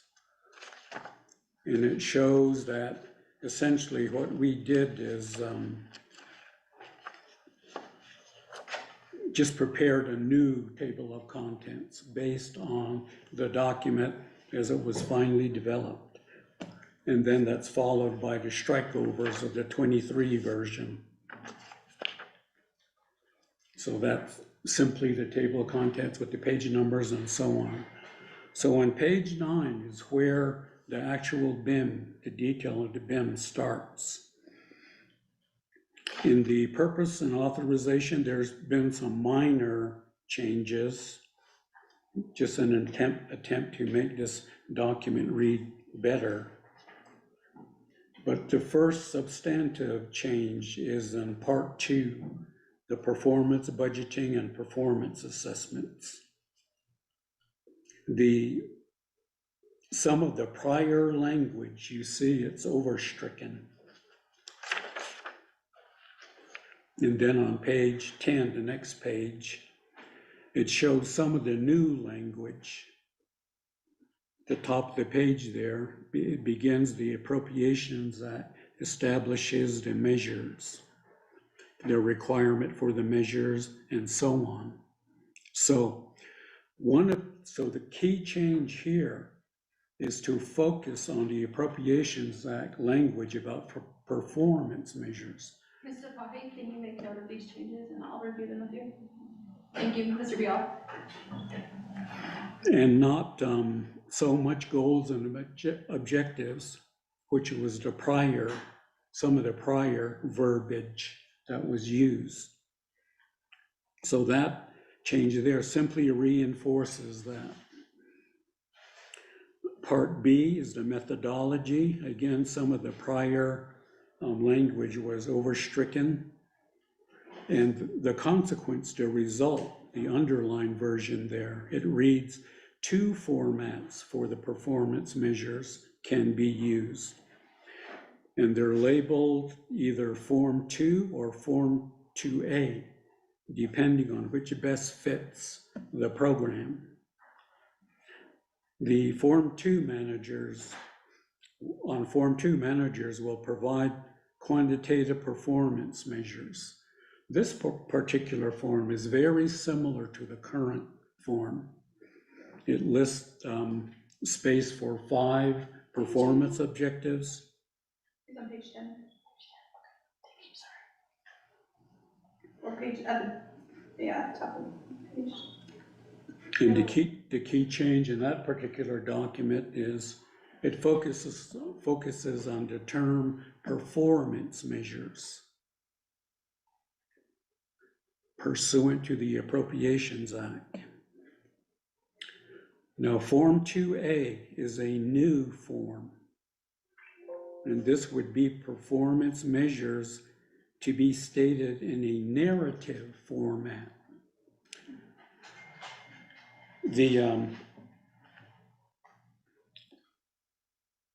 The membership, the group that worked on this, again, DNR, not DNR, but DHR, DPM, OMB, OOC, and so on, who worked on this. It was their opinion that Form 2 by itself, as currently constituted, is not working very well. So it was therefore tweaked, but Form 2A resulted because a lot of the programs involved, divisions involved, say they don't really use the Form 2A or 2A, the Form 2 as it's currently in place very much.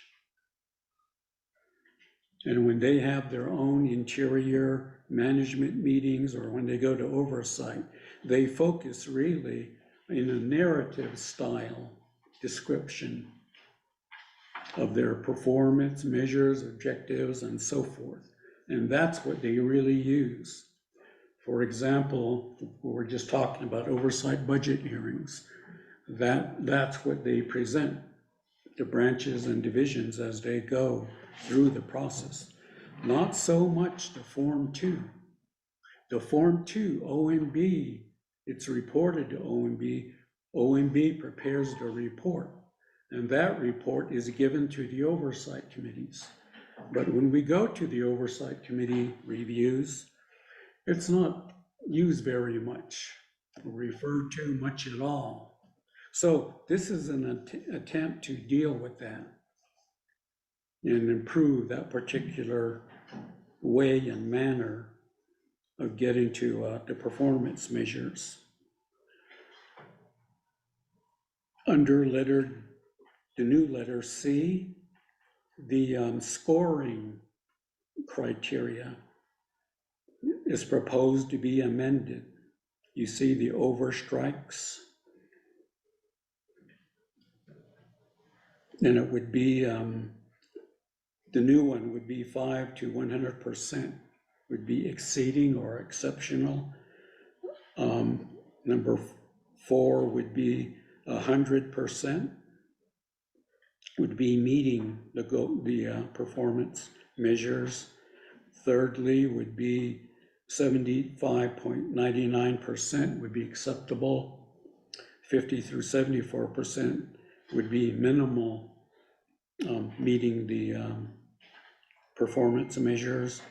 And then 1 through 49% would be failing. 0 would be no report.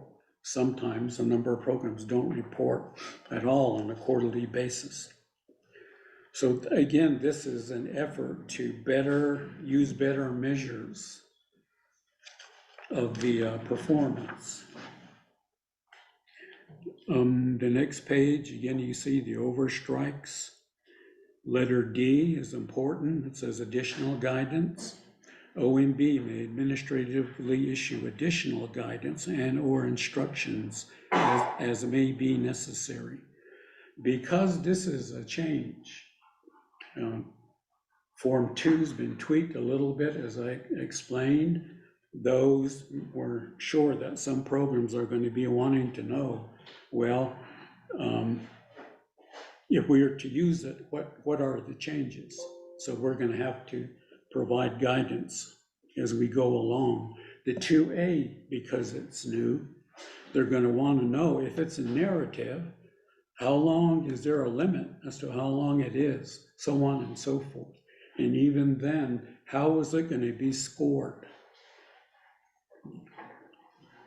Now, those are finer techniques or nuances that we haven't determined yet. In one way of thinking, this is a new concept.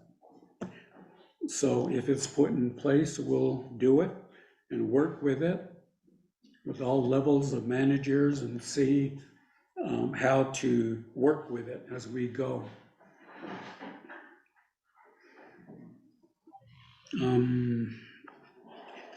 That's the first key change or proposed revisions. Now, the next number of pages are relatively the same. In places, there's small overstrikes and underlines in an effort to just better the reading and make it a bit user-friendly. On page 15, Roman numeral 7, which is the personnel budgeting procedures. This is the part where Department of Personnel Management and Department of Human Resources was primarily responsible for these revisions.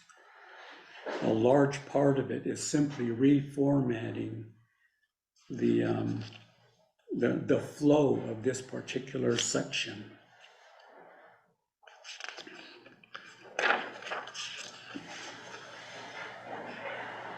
So I know Mr. Rodis has been the representative from DOJ in the development of this document, so he can help me if need be as we go through this. One key change I might mention on page 16, the letter C is the salary schedules.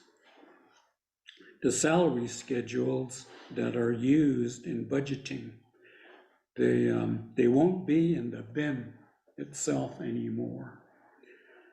Instead, they'll be issued administratively by the Department of Personnel Management. So it'll be available on their website. And that's because every time we do the salary schedule, it's obviously based on the prior year's salary schedule. Mr. Real, can you one second. Ms. Fahy, Does the office of the president and vice president have authority to make amendments? To make amendments to,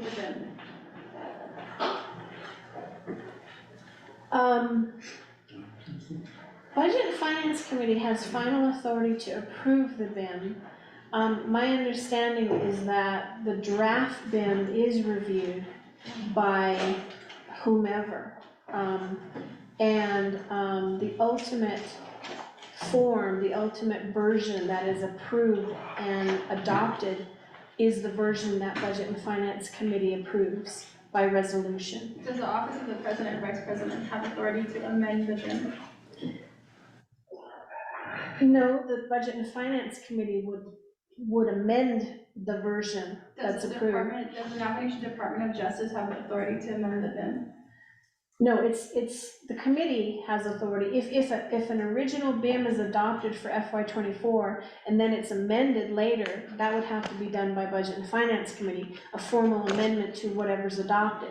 I think, though, the practice has been that different, DOJ, president, and possibly the judicial branch as well, they can make their comments as to what they believe the BIM should have in it and what it shouldn't have. But yes, but the ultimate authority is the committee as far as the final version that's actually adopted and used by the Navajo Nation. So the office of the president, the office of budget and management, the office of the controller are acting not in their own authority. Well, they're informally reviewing and making their recommendations. Let me check really quick in the Appropriations Act. I'm not aware of anything in the Appropriations Act that specifically lists the departments and divisions and branches who work on the BIM. The Appropriations Act says that it's developed by OMB and then approved by the Budget and Finance Committee. I understand that that the Budget and Finance Committee is working only with the Office of Management and Budget. However, there are other entities that were also named in the development of these suggestions. I'll read you verbatim the provision in the Appropriations Act, Madam Chair. It states, budget instructions and planning base amounts. The Office of Management and Budget shall prepare budget instructions for each fiscal year, which shall be approved by the Budget and Finance Committee no later than 30 days after the controller releases the annual revenue projection as delineated at 830C. The budget instructions shall include fiscal, operational, policy guidelines, budget development timelines, and planning base amounts for each fiscal year for the executive, the judicial, and the legislative branch. So my assumption under this language is that OMB necessarily has to consult with the executive, the judicial, and the legislative branch to come up with the planning base amounts for each of the branches. But it doesn't specifically say who works on the budget instructions manual other than OMB. And then it's presented to the Budget and Finance for final approval. I hope that answers your question. I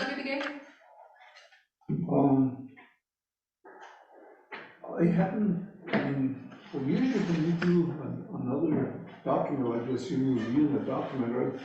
Usually somebody's involved, right? I mean, I don't know. It's supposed to be just Office of Management and Budget.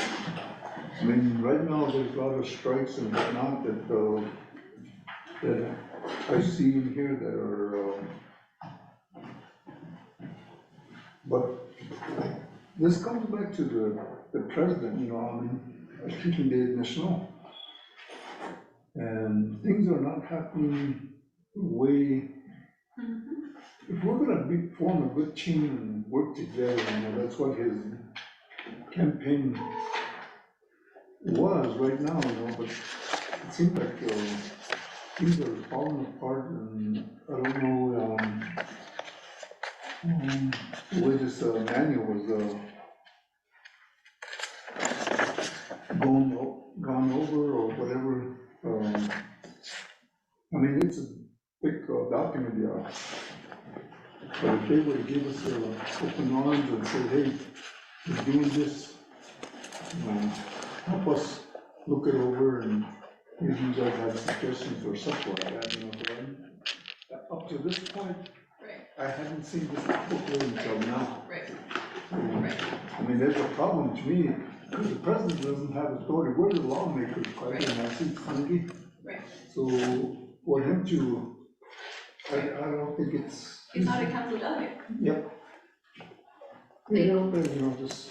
Thank you, Delegate Figueroa. I hope that the office of the speaker is also taking note of the inconsistency with the office of the president, because this is a conversation we've had with the chief of staff at the president's office way back in February. The chief of staff, for the record, Mr. Patrick Sandoval, came before the committee saying that we were invited to these meetings, but we have not been invited at all to the development of the BIM.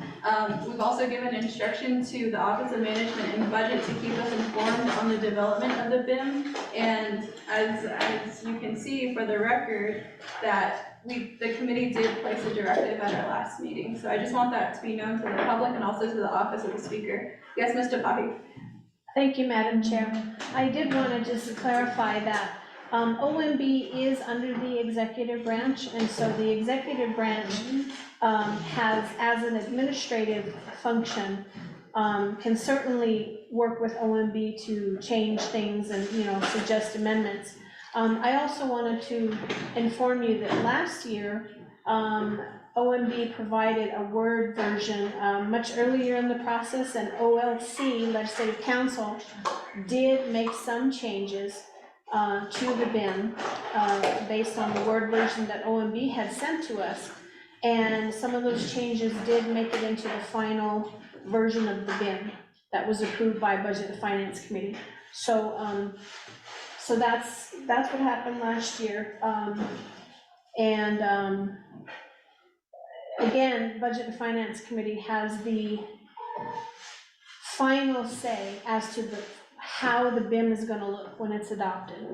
And there's nothing that says Budget and Finance Committee can't later on, if an issue comes up, if a problem with the BIM comes up, the Budget and Finance Committee can't adopt an amended version of the BIM if something needs to be amended after the first version is approved.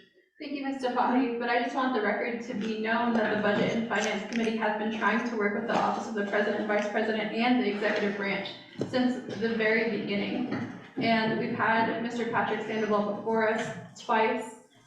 We've had a leadership meeting with them specifically to talk about this process. And they failed over and over to produce that. And Mr. Bial is just the spokesperson today. But I just want that to be known to the public and also again to the office of the speaker, because the speaker is also supposed to be making sure that the committee's concerns are being heard to the president as well. We need that support from the speaker. Yes, ma'am. Yes, ma'am. I understand. Thank you. Mr. Bial, you may continue.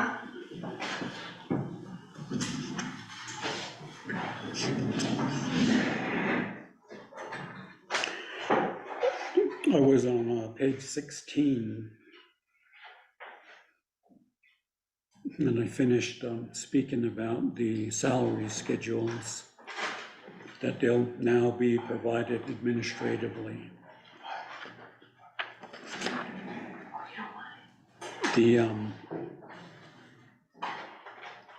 The way it's been working, for example, in the 23 BIM and before, the salary schedules were put in there, but the salary schedules essentially aren't approved by B&F committee, meaning they're already set and established based on the prior year's operating budgets.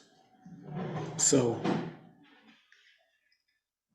if a general wage adjustment is approved, recommended by B&F, then administratively DPM would issue the revised salary schedules. Typically that would be after the new year starts.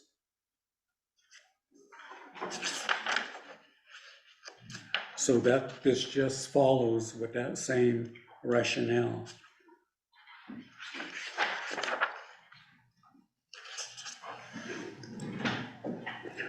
And again, this section was composed primarily by the Department of Personnel Management, who's responsible for this area. By and large, OMB, when we used to work with them just by ourselves, we would follow what they recommend because they administer it. So that's what is here.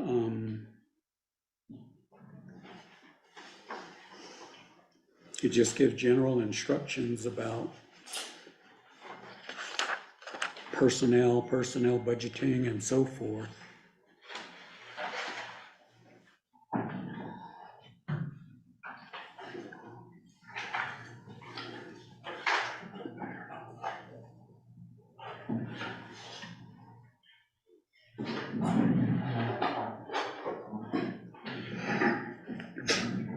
On page 18,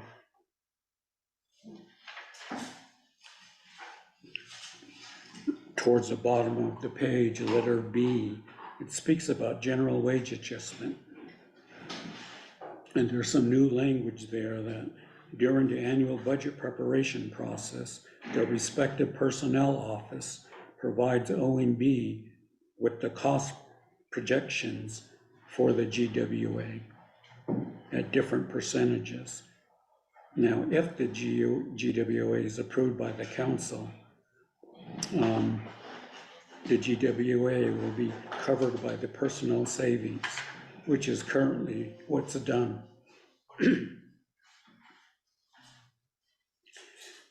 So that just speaks about the example I cited, that should the council and later the president, using his line item or veto authority, they simply issue new salary schedules administratively. In other words, it doesn't come back to BNF to be re-amended.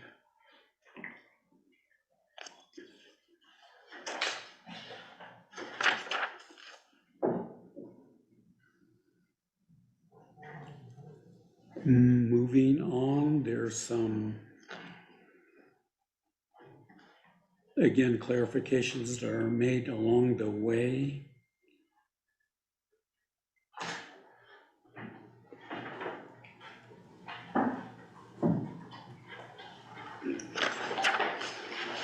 All in an effort to make personnel budgeting better and more clear. I'm looking at it, trying to see if there's anything that is significant or substantial.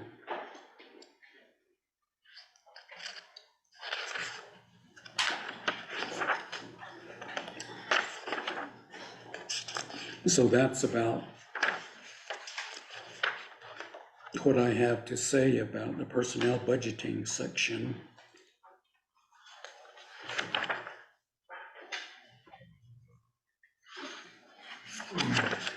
The next section, section Roman numeral 8, page 20, is the budgeting operating expenses.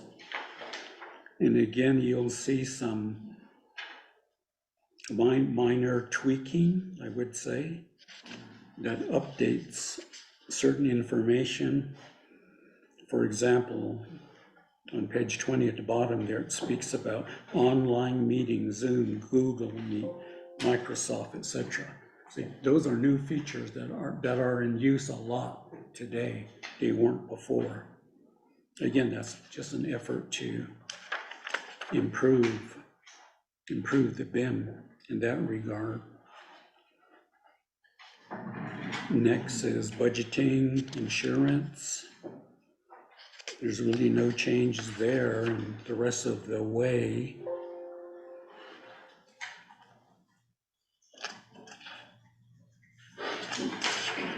And moving on to page 22, way at the bottom there, there's new information added on air transportation. And I believe it's simply added because for the first time, we understand one of the airplanes are finally going to go into service. So this provides provides information on that. So, question, was this done by the 24th or did you just now did it? Delegate Begay, Mr. Vial mentioned that, he had been working with the Office of the Controller, Mr. Rodas, as well as the Office of the President, Vice President, Department of, DHR and other executive branch departments for the past few months on this document. So it still will have to come before us, right? To approve it. So right now, Mr. Vial just said that he completed this document last Friday. So it's coming before the committee today to review the recommendations, as was mentioned. However, one thing I do want to point out to the committee is that because of the timeliness of the presentation of the BIM, it puts a major crunch on the entire budgeting cycle. So as Mr. Vial was stating, was that the 3-branch chief meeting is happening before the BIM, before the budget and finance resolution was submitted. And again, I want to reiterate once more that there are 2 major obstacles that the Budget and Finance Committee had. Was one, the Office of Management and Budget didn't produce any drafts of the BIM prior. Second of all, the Office of the President and Vice President did not invite us to be a part of those discussions. That's why it appears to the committee that this is the first time that we're hearing about the BIM. Thank you, Mr. Vial.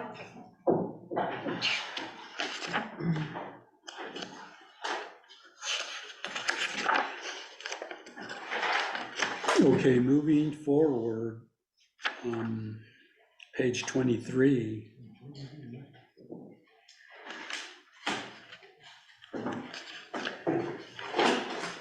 There's no change to the chapter budget process.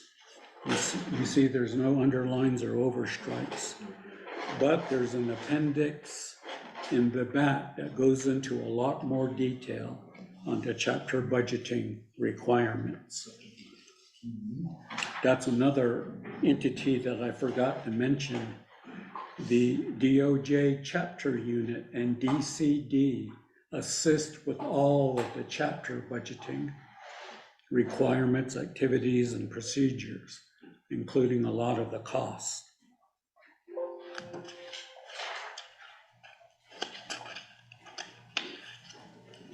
At the bottom of page 23, it starts on Navajo Nation grants. There's some additional language there you see. The typically grants come from the UUFB. That's what the prior BIM and even before that used to refer to. But now we've added CSN fund and permanent funds because they often lately, more recently, have become funded via grants as well to other entities. So this paragraph in the BIM would also reply to those situations.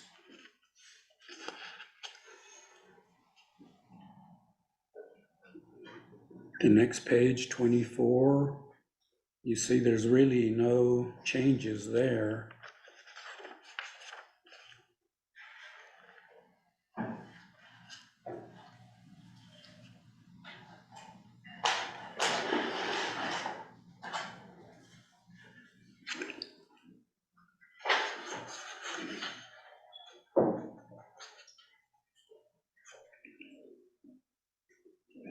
On page 25, which is a part of the grant application procedure,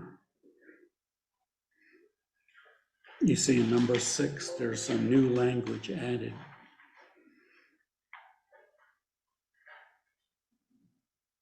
Which is some of the grants that are funded by our government are to non-governmental entities, i.e. grantees. So the one of the difficulties we run into sometimes with this is Pursuant to the Appropriations Act, where there's language in the Appropriations Act that says all grants shall be approved via a division budget. So that means that, for example, Dene College's grant budget would be processed through DOTE, Department of Dene Education. So when the grant agreement is signed, it's typically, obviously, the president or the board chairman of Dene College. And then the appropriate division director. So that would be the DOTE director or superintendent. And then the president in this case, because it's the executive branch.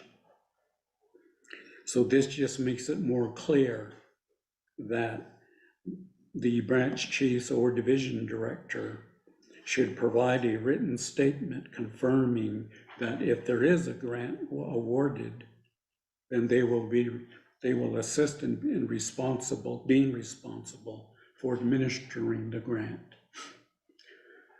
There's been times in the past when our government, the council, will have approved the grant, and the entity who's responsible for it, the division, would say, we don't want to do it.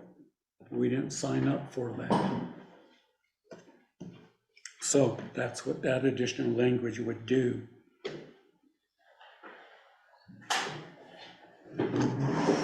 Under letter F, it talks about adding again the word citizen and permanent fund as possible grants and the fund source.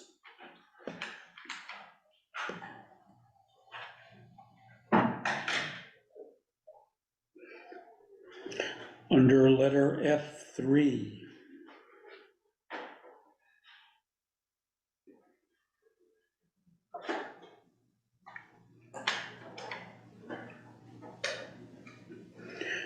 it adds language that clarifies that the Legislative Council, when they draft legislation for possible grants, is that it should include the grant application.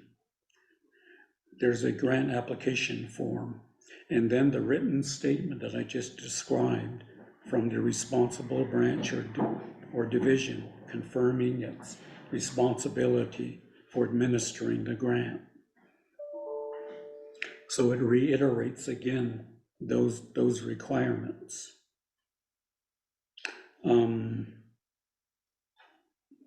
The last part there says legislation shall not be drafted, introduced, or considered unless there's a written statement from the branch or division identifying the branch or division responsibility for the grant, and that form is provided. Again, that's an effort to reinforce that particular activity.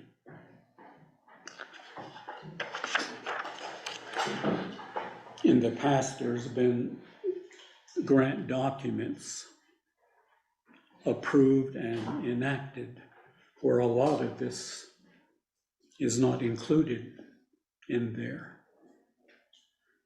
And there's been a couple of times that I can recall where it led to a conflict or dispute among parties who, had a claim to it or allegedly had a claim for it.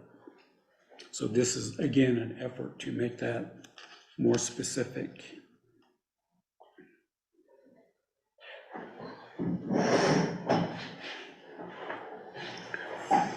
Okay, by and large, on page 26, it's by and large the same.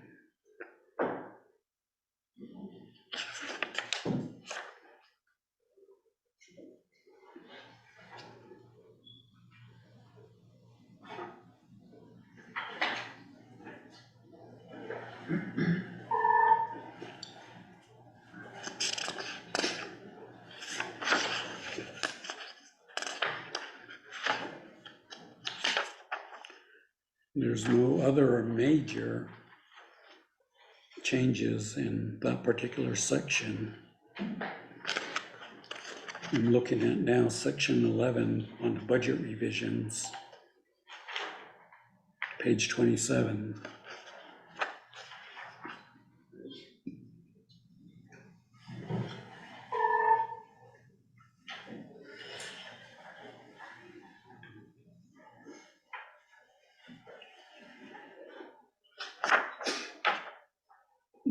Again, this is largely the same. At the bottom of page 28, there is some language which simply clarifies the fourth quarter moratorium on personnel budget transfers, and states only that salary adjustment and merit pay can be transferred into fourth quarter, but not the 2001, which is regular salaries, the main salaries, okay? That was in the previous BIM, and the objective there, the purpose of that is to create the personnel lapse funding balance that is typically used for the GWA and other personnel costs.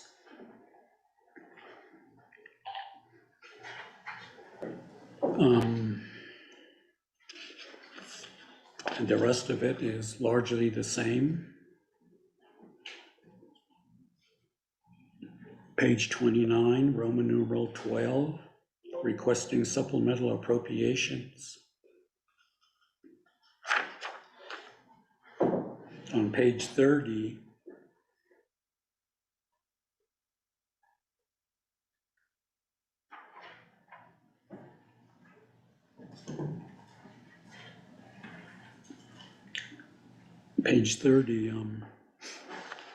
towards the middle of the page, there's some new language.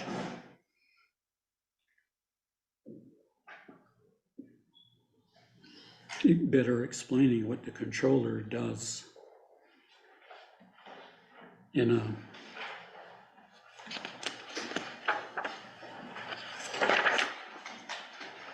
supplemental appropriation documents.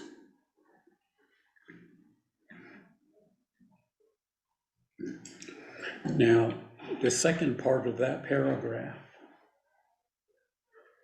there's new language that starts, in order for OMB to do a budget impact analysis and to determine other appropriate actions, the program requesting the supplemental appropriation must submit all required budget forms to OMB. The Office of Legislative Counsel shall provide an advance copy of the draft legislation to OMB and OOC prior to the introduction of the legislation. Now that's new language, and it's an attempt to make this particular process better, at least as far as it applies to OMB. What's been happening quite literally in the last year or even two is we would get a request, typically it's from Legislative Counsel's office, say that a delegate is requesting 100,000 for something. We need your budget impact analysis. Most of the time, there's not even any forms. There's simply that request, typically by email. We can't use that to do a review. So this says that those forms need to be provided. And then even that the Legislative Council, rather than simply sending an email or a program saying, we're gonna request 100,000, as I said, for something, hurry up, we need your memo.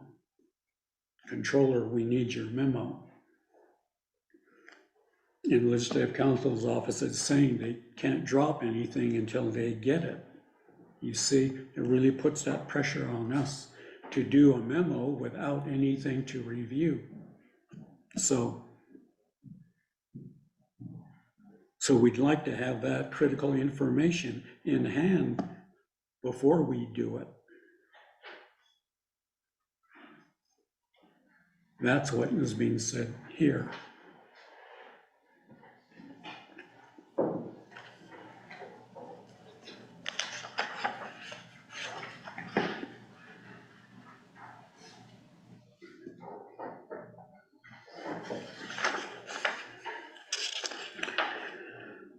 Okay, I'm moving ahead through some of the documents and the pages.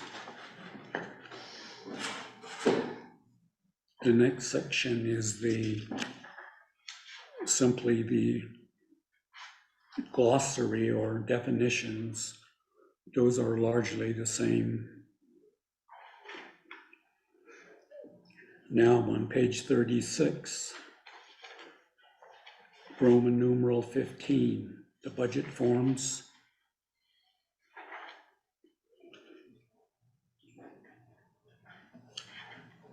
There's one change there of note, or actually a couple of them. On the budget forms, it has budget forms 1 and so forth. You'll see the new budget form 2A. The program performance measures form, the narrative method, and the one above it is simply adds the word performance measures, and deletes the criteria.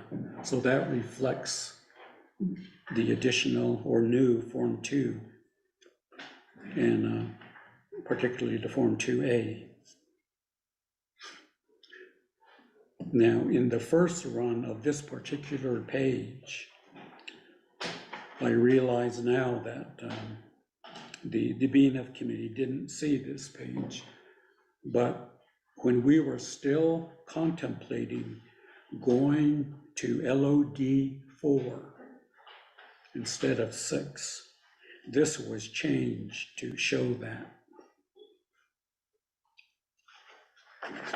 But in my last report to the BNF committee, it was decided there isn't sufficient time FMIS-wise to make that particular change.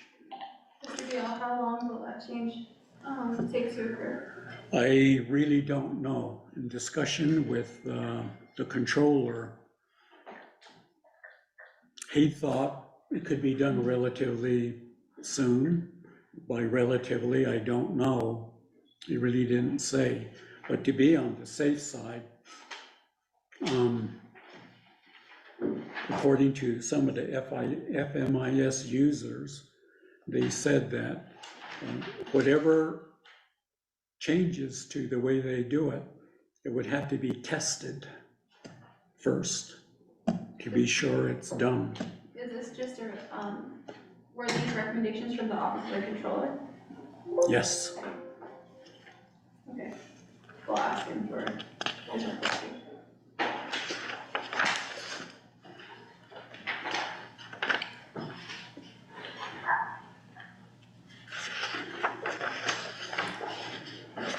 Okay, the next page is Budget Form 1.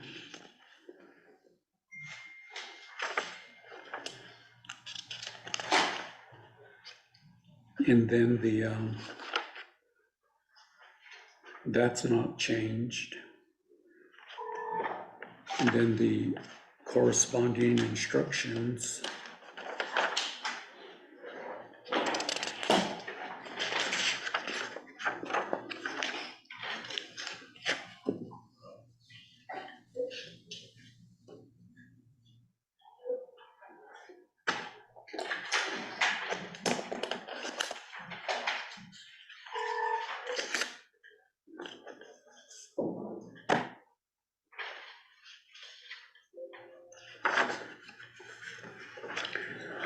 The next form is Budget Form 2. There should have been an overstrike over this. I see that now. Because if we're gonna move to the revised budget form 2, this wouldn't be the form, but it would show reviewers what is currently there and what is proposed to be replaced by the next page, which says new form.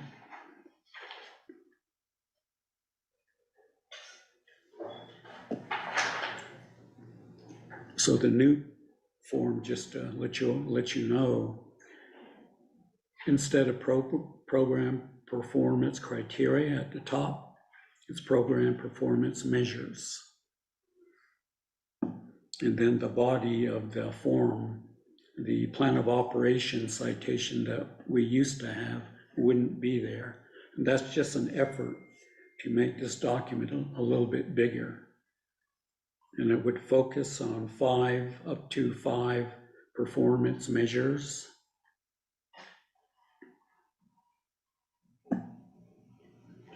And the quarterly performance measure data would be shown.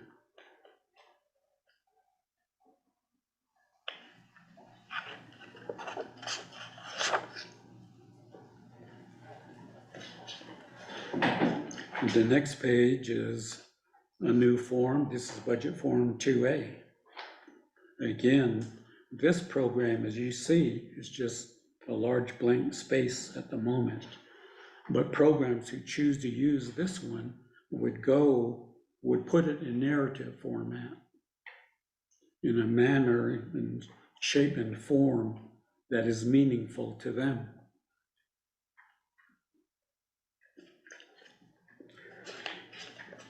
There was comments from some programs that the current Form 4, it doesn't allow them to do that. That's why this new form was devised.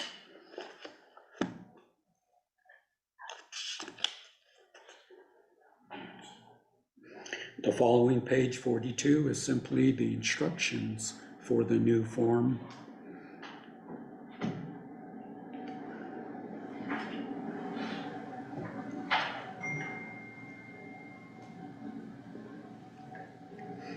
Budget form 2A at the bottom, program performance measures. All of that is new because it's a new form, but it's based largely on form 2 as well.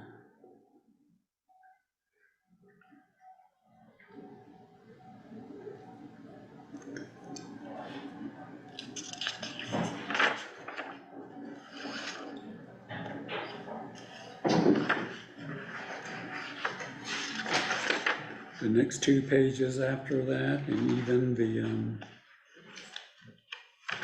the description is budget form 3, and this is simply a sample copy. This one is done largely by DPM. What DPM does, they'll send to each program this copy. And what the program does is enters any changes to it. So what this does is set up the HR database in DPM's records. And there's really no change to that. Budget form 4, similarly, moving on, page 47. That is all the same. In a prior version, again, when I was telling the committee here and others that we wanted to go to LOD 4 instead of LOD 7 and LOD 6, it did say 4. But because the decision ultimately was made, 4 is not going to be ready, we just changed it back to the current forms.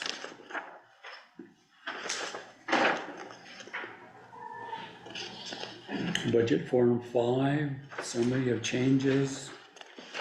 That is the same form.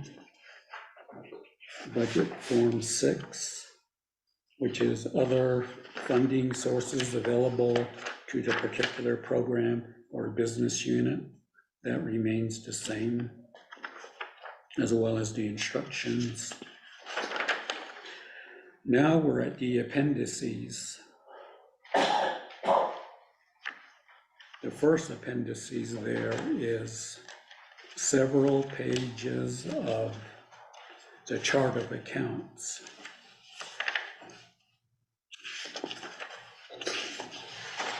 On page 54 to 70 is the current chart of accounts. And it's simply overstricken each line all the way. So on page 71 is the new chart of accounts. So everything is underlined.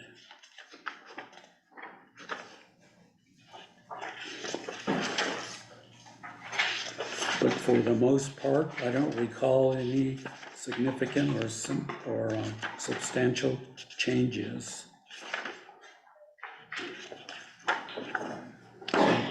This particular appendix, again, is generated by Office of the Controller.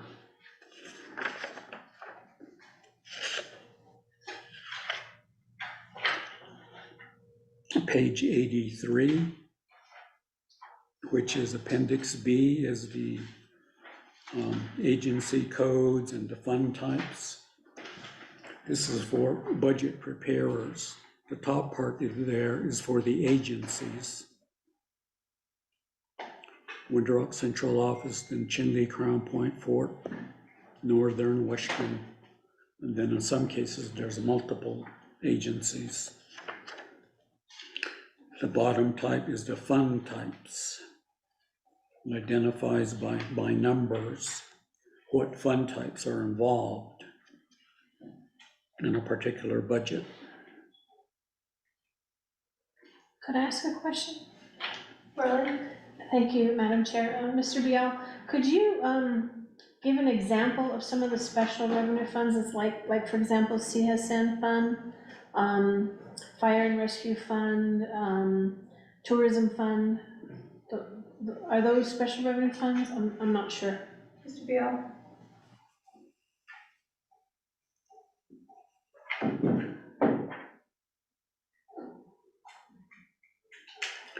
There's, I can't think of any at the moment, but. Or should we ask Office of the Controller? Yes, you could do that. Let me ask Mr. Robert Willie, are you on the call?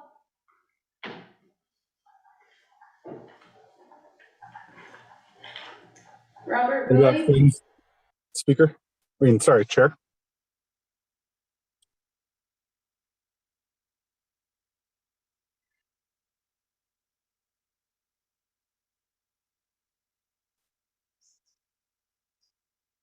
Mr. McCabe, is that you? I'm asking for Mr. Robert Willie.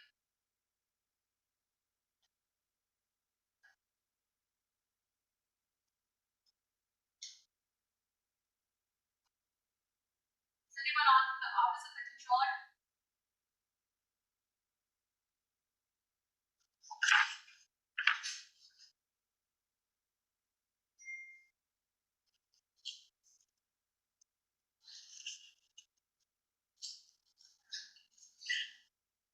For the internal special revenue, I don't have any particular examples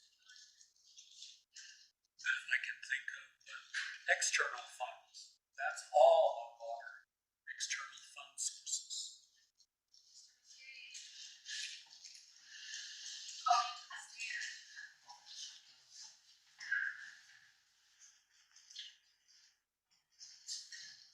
Which is 80% of our funds.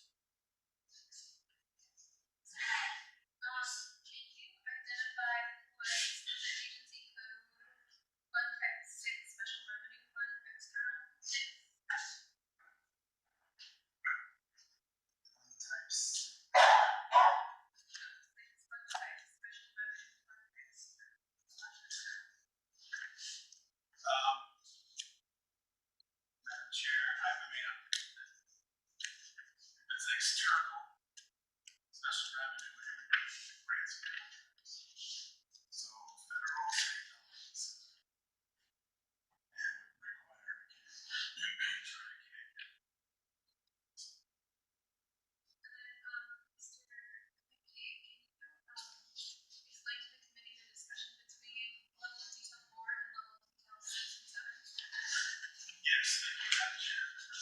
So,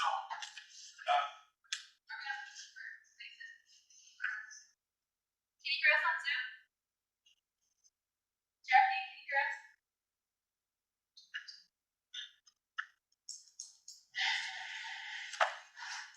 Jackie or Lena or committee members, can you guys hear us?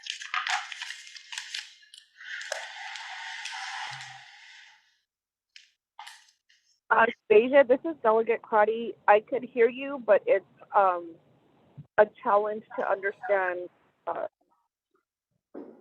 Okay, thank you, Shetta. Delegate Amber Canespa-Crotty will speak up now. Mr. McCabe has joined us and he's going to explain the conversation between the discussion in level of detail 4 and 6. Mr. McCabe? Yes, thank you, Madam Chair, members of the committee. So essentially, the difference between the two levels is, I think the easiest way to describe it is it's a level of expenditure detail is what it is. So if level 4 is, say for example, office supplies, then let's say level 4 is supplies. Level 5 would be like office supplies. Level 6 would be like pencils. And I think that's the best way I can describe it. It may not be like that, but it's that level of detail that we're talking about. They're talking about this. Okay. And so I know there was an effort to try and do this year's budget at a lower level of detail, which would be level of detail 4, which would require less, or a lesser use of the GL codes that are out there. It would simplify the budget process a lot, actually. However, what we found was, and the reason why we're proposing the budget level back at level 6 is there was some pushback from FMIS and things that we would have to change in there. We also understood that benefits may not be able to be budgeted at a level 4. And then, last but not least, there was a question about federal reporting had to be at a certain level, but it turns out it's really just the state reporting that needs a higher level of detail. So ultimately, when we had discussions with Mr. Bial's department, mine and others at OOC, I think we basically said, let's just move forward at level of detail 6, given all of these, what seem to be technical and technological restraints, and then try and move forward next year at another level of detail 4. So my personal opinion is I think the ability is there to try and move to a level of detail 4. I think we ran out of time on this one. So part of it is really, again, just revisiting some of the things that we've already talked about with looking at the policies and procedures, and even either getting a more modern version of FMIS or looking to replace it. So, Madam Chair. Thank you, Mr. McCabe. Mr. McCabe, how long will it take the nation to switch from the level detail 6 to level detail 4? I honestly don't think we'll have a problem doing it next year. What's the time frame? Well, we'll have to work with OMB. It's really kind of relooking at the chart of accounts is what it is, because really what an object code is a GL code. So we'll just have to figure out what the best route, time frame. I put 3 to 4 months on it. Next question, Chair. Vice Chair Slayer? Thanks. So, Controller, you were saying that there were policy considerations and that there were certain expenditures that need to be identified at a certain level, and then additionally, there's something mechanical within FMIS. Okay. Are you able to break that out in terms of sort of the time frame that Chair was talking about, and then also, when you think you could have a report for us specifically quickly outlining both of those considerations, because on the policy side, there might need to be some sort of legislative action, whereas on the mechanical stuff, that's just you guys. Mr. McGee, can you give the committee detail of the transition, how long it will take, and also the points that Vice Chair Slater raised? Yeah, Madam Chair, thank you, and Vice Chair Slater, thank you for the question. So what we'll have to start with is really relooking at what I'm referring to as the chart of account. So really relooking at those levels of detail that are in our current chart of accounts. Our current chart of accounts is fairly lengthy, meaning we have several different funds, we have several different programs, and we have several different, what we call object codes, but I refer to them as GL codes. So we'll have to do that first. I mean, that's the first thing we're gonna have to look at and see, is it even necessary to go to a level of detail? And I believe it even goes to 7. So what I think we can do is simplify that. That part we could probably simplify pretty quickly. Like just look at the chart of accounts, say, we don't even need level 7, you know, we don't need level 6, unless there's a reason to. And I've already established with my team at Grants and Contracts that there's no federal reporting requirement that requires that level of detail. So it's just one of those things that I think we've done over the course of time. So time frame wise, we can get that done by September 30th. That won't take very long, if not sooner. But given the budget we have to get through and everything else, I'm padding it a little. The transition from FMIS will take at least 9 months if we end up going that route. So I think the RFP that I sent to you guys for review, the target implement go live date was April 1, but we haven't even got it out there yet. So we may be looking at July 1. It's better to do it at the end of a fiscal quarter just for data migration, but really we could do it at any time as far as go live on a new system if we went with a new system. So we're looking. Policy side, not the mechanical side. When do you think you'll have it? Policy side, we could probably have a good draft by the end of September. Vice Chair Slater, do you have any follow-up questions? I don't have a follow-up question yet. Do you have one comment? Go ahead, Vice Chair Slater. When you were trying to think of special revenue funds, that's like a program, that's money that they take in, for example, and as the highway safety department, so they issue permits. And then they're able to budget that money according to a fund management plan. So, yeah, I don't know, maybe. That was Mr. Fox's question. Thank you, Madam Chair. Actually, No, Mr. McCabe. Thank you, Madam Chair, just so that because I think we really do need to be on the same page going forward with some of these changes. From an accounting definition, a special revenue fund is any money we get from any source that's dedicated for a purpose. So it could be 93-210 self-governance funds. We get a big grant, it's for that purpose.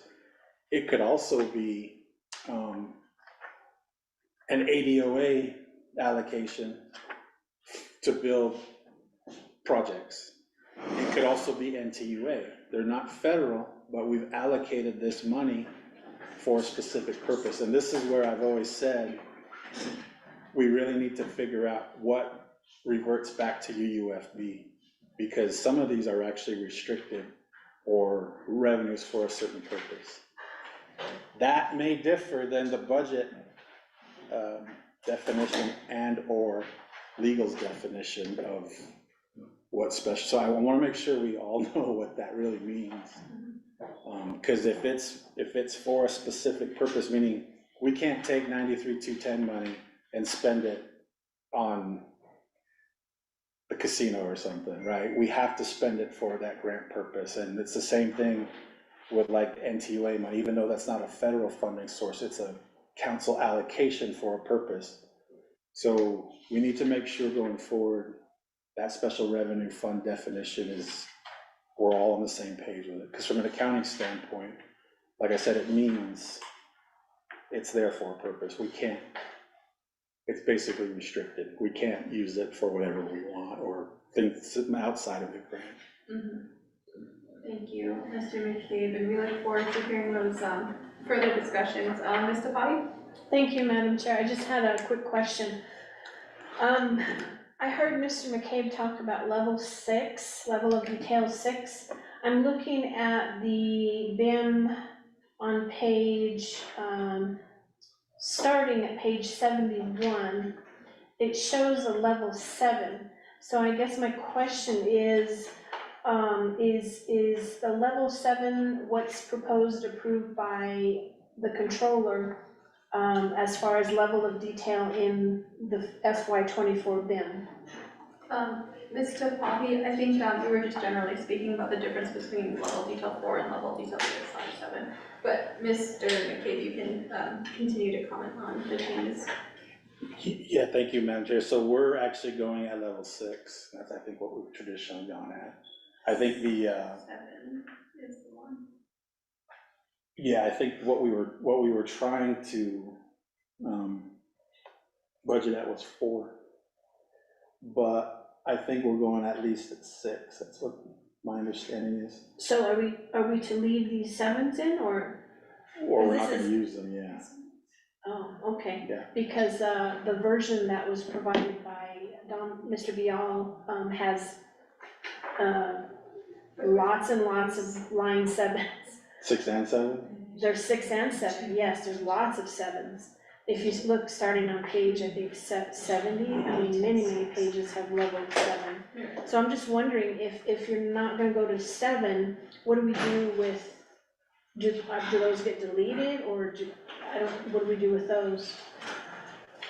Quite a few. I honestly think that's a dominant question, because, That's what budget is for, right? yeah, I was under the understanding we're doing 6. Okay, that was just my question, it Yeah. just, maybe you can So have if a chat with that's, Mr. Vial. if that's, the recommendation in the BIM for level detail, is that for? Starting at page, I believe 70, there's dozens of level of detail 7, there's lots of lines for that.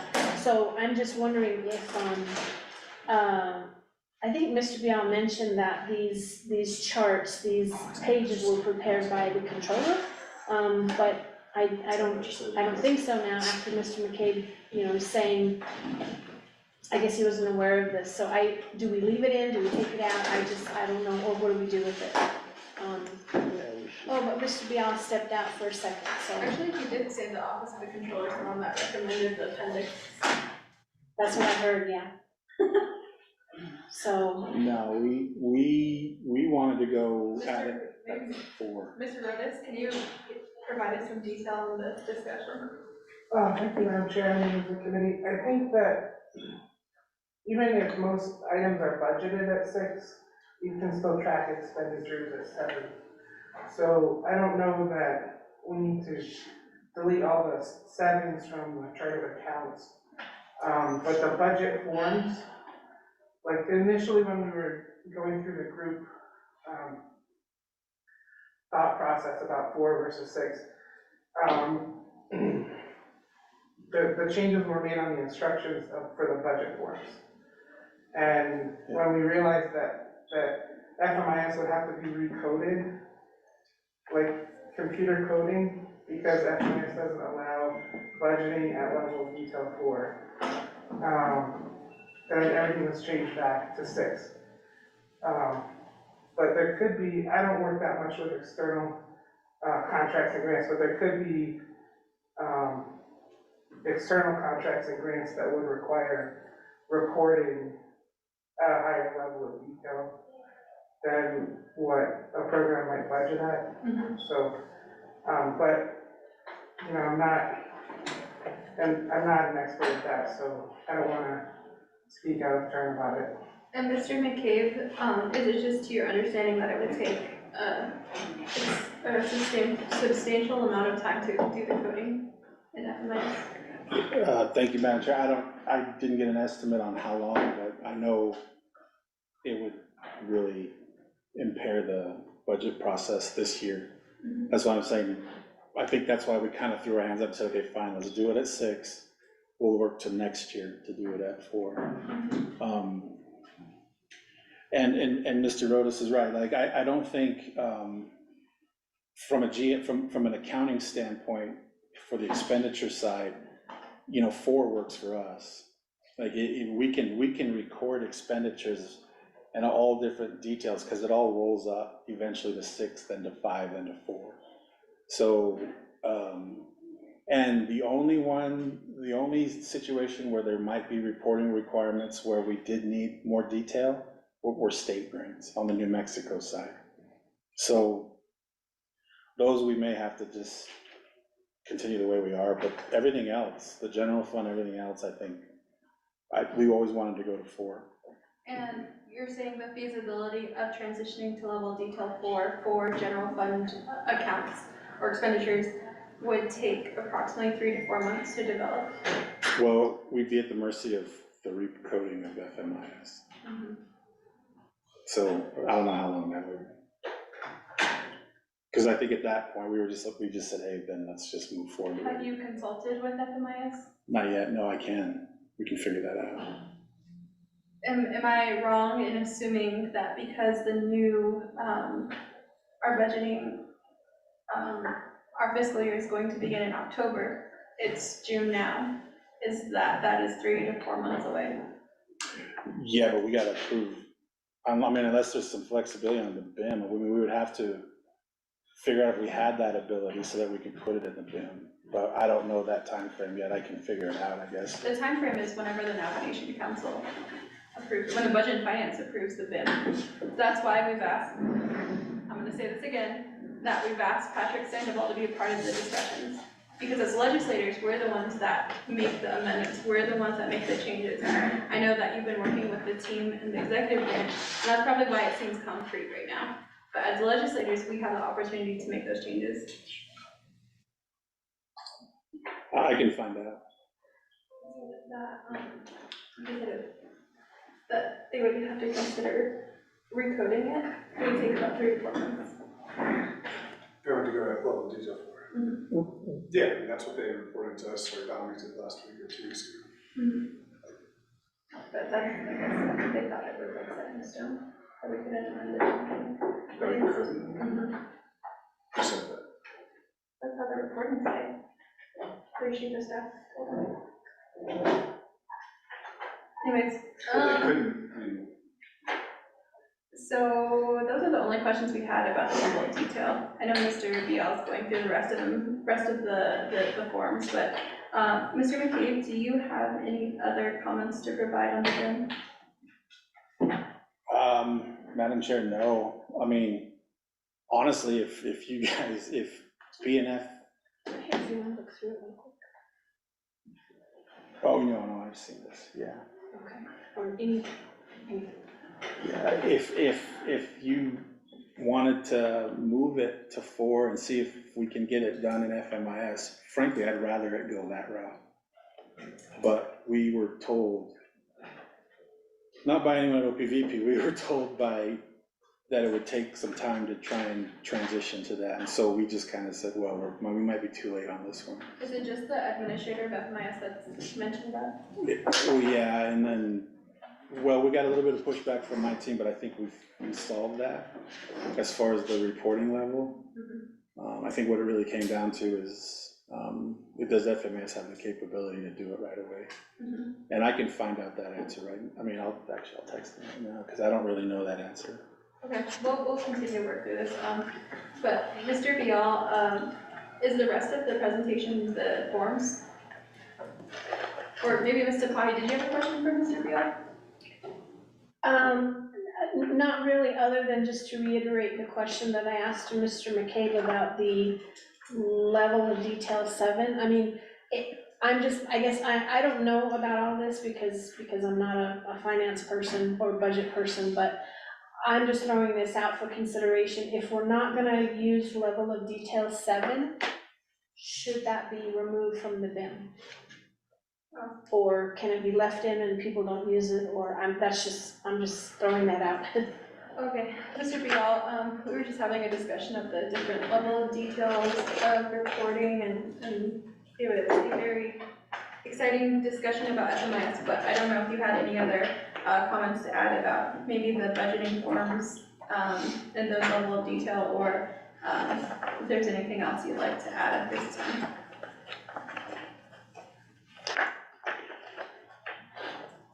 Well, Madam Chair, members of the committee,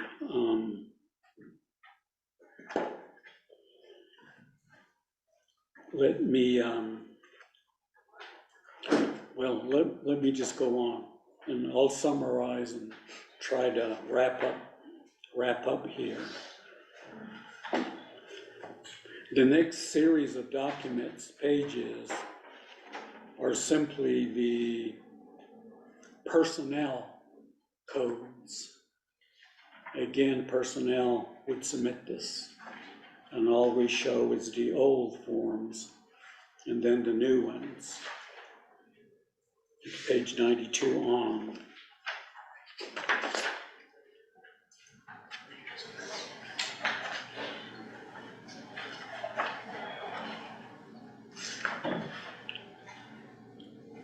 Appendix D, E, and F are some of the pertinent costs, the fringe benefits schedule. Of note, I could say that the regular status employees, which is the majority of our employees, it's 53.28%. That's an increase of about 1%. So when you think about that, it's a slight increase in our personnel budgeting.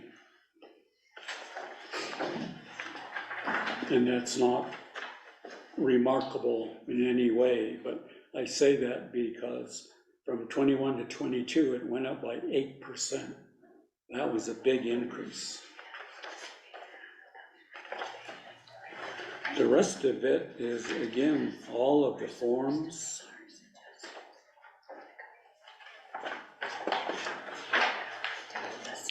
Now, the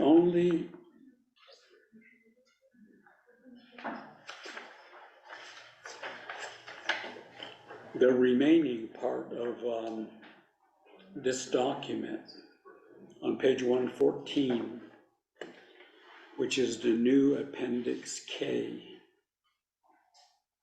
Coincidentally, it's just like the K accounts. Just worked out that way, I just noticed it. This is all the external funds. And so Mr. Shorty, I think with help from Mr. Rodas, they did all of this scrubbing on this particular section. And as I recall, Mr. Shorty simply telling me that it was just reorganized a lot in an effort to make it, again, read better. On page 122 is a new section on cash match requirements. And so that provides some instruction and guidance to all of those programs who do have cash match requirements, how to complete the forms and so forth.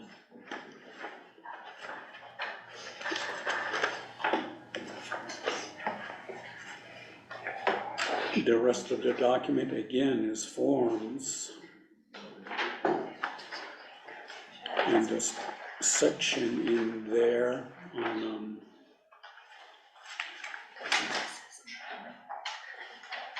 page 137 is the chapter budget procedures. This is the one that has more detail about the chapter budgeting process and some of the reporting requirements that they have. Again, this is done primarily by DCD and the ASCs,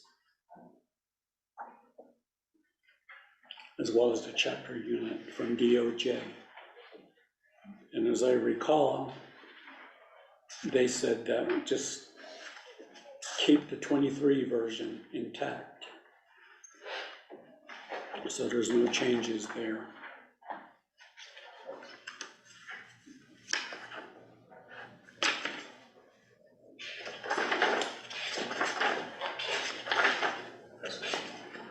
Finally, at the end of the document,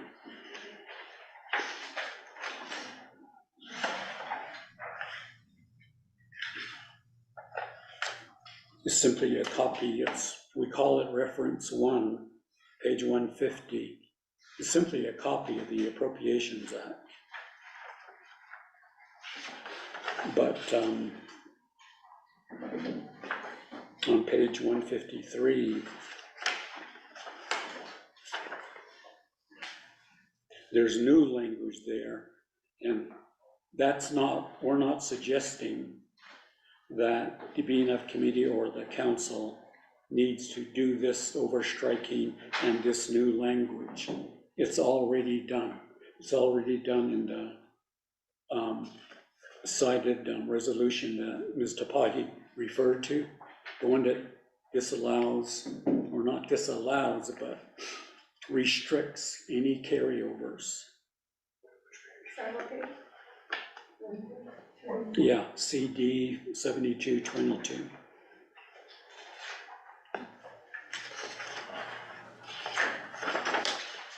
And that's it. That's the overview of the BIM, proposed BIM. Thank you, Mr. Vial. Vice Chair Slater has a question. Thank you. I guess first as an announcement to staff member and colleagues in the room, I got some cake and it's on the desk by the speaker's assistants. There's some plates over there and you can go help yourself. And we'll virtually send some to Delegate Crotty. Whose birthday? No birthday. I bought this same cake last week to take to the Navajo's, to the Diné Studies Conference, which was at Navajo Prep. And I put it in the fridge there, and then I got locked out of the kitchen, and it looked so good, I was like, I need to try this cake, so that's my anecdote today. On page 120, actually 119, it's about external funds. It says, if the program did not submit an application / proposal for completion of the administrative review process prior to submission to the funding agency, when the grant award is received, the program will be required to submit the application and notice of award or grant award agreement through the administrative review process for acceptance by the nomination, and thereafter OMB will enter the budget into FMIS. So an example would be when there are allocations, say, made by the state of Arizona, and there's no application that's submitted, it's a direct appropriation from the state. There is no application. And so this is saying we'll be required to submit the application and notice of award or grant award agreement. And since we are dealing with that right now, with a few different projects, are our policies being responsive to those sorts of situations? Mr. Vial. Delegate Slater, my understanding of this particular new language is there's times where grant applications and proposals are submitted without the review process, and it should have been done if normal protocol and procedure was followed. And we're all aware, I believe now, that a lot of the grant applications are virtual. I mean, you can just log on and submit your proposal that way. So the problem is it wasn't reviewed.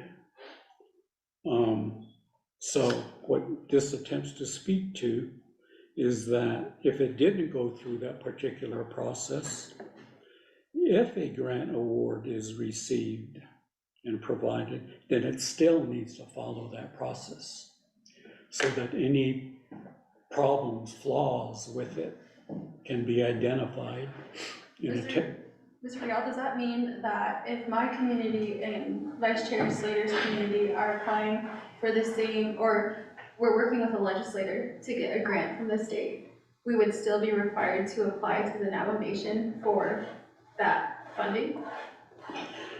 In that scenario, I don't think so. I mean, it would be obviously, would be nice if you did, but what this speaks more to is, you know, the federal or state requirements where they have grant availability and they're soliciting funds from eligible entities, so that when a program therefore wants to apply for funding for a particular need, then it should follow the process. So we're creating new red tape for the Navajo Nation in order to follow through with the federal process, which already has red tape. So Yes. we're doing a preliminary step even before we apply. So that's what this does, right? So we don't even know our chances of getting the grant in the first place, but we want to make sure that a grant application process is followed with the Navajo Nation first before anyone applies outside. Is that correct? Yes. Okay. Mr. Rodas, do you have any comments? Will the enabling statute for OMB and their plan of operation provide that OMB, and specifically contract and grant section, is responsible for reviewing applications for external funding before they're submitted? So, and that they're supposed to be the ones submitting, although there's been some flexibility in allowing programs to submit, like when it's an electronic grant process, sometimes programs submit instead of OMB submitting, but I don't think that the intention here was to create additional red tape. It was to address the problem of what do we do when a program applies for a grant without it going through administrative review first. And the suggestion is to get it to go through administrative review before accepting the award. Was this suggestion made with chapters in mind? No. No. Okay, because we want to make sure that this is applicable to all portions of our Navajo Nation government, including the Washington office. So this would also mean that the Washington office has to do this too. Right. Like chapters under DCD instead of certified. Anyways, okay, thank you for the clarification. So can I follow up on what I was asking you? Mr. Bai has a comment, I think. Just real quick, thank you, Madam Chair. When the BIM here says, and it's used throughout, not just in this section C on page 119, it says administrative review process.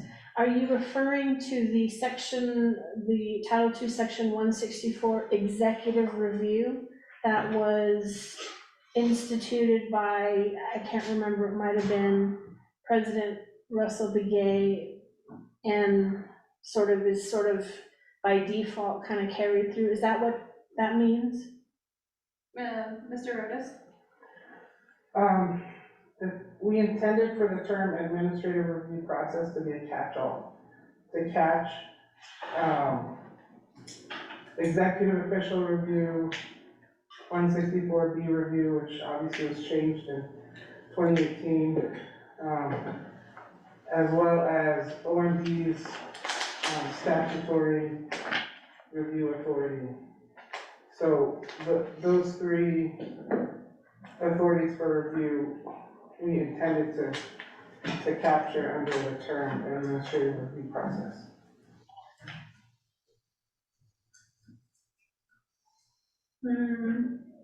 Mr. Rodas, because of the vagueness of the term administrative review, does that mean that the president has the authority to review all external applications? Are you asking if president can review chapter applications for external funding? All, because it's vague.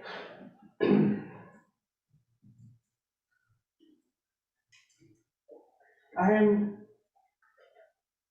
not prepared to answer that question because I don't know, the process for chapters applying for external funding. I've never dealt with that before. If you'll allow me to consult with the chapter unit of DOJ and we can get back to you with an answer on that. So who? But that wasn't the intention in the draft. Okay, who is the one that drafted this section? Mainly Cordell Shorty drafted it and I edited it to clean it up. Thank you. Vice Chair Slater? Thanks. I feel like this is like a matter of course, it's just kind of the language has been, at least since I've been involved now with government.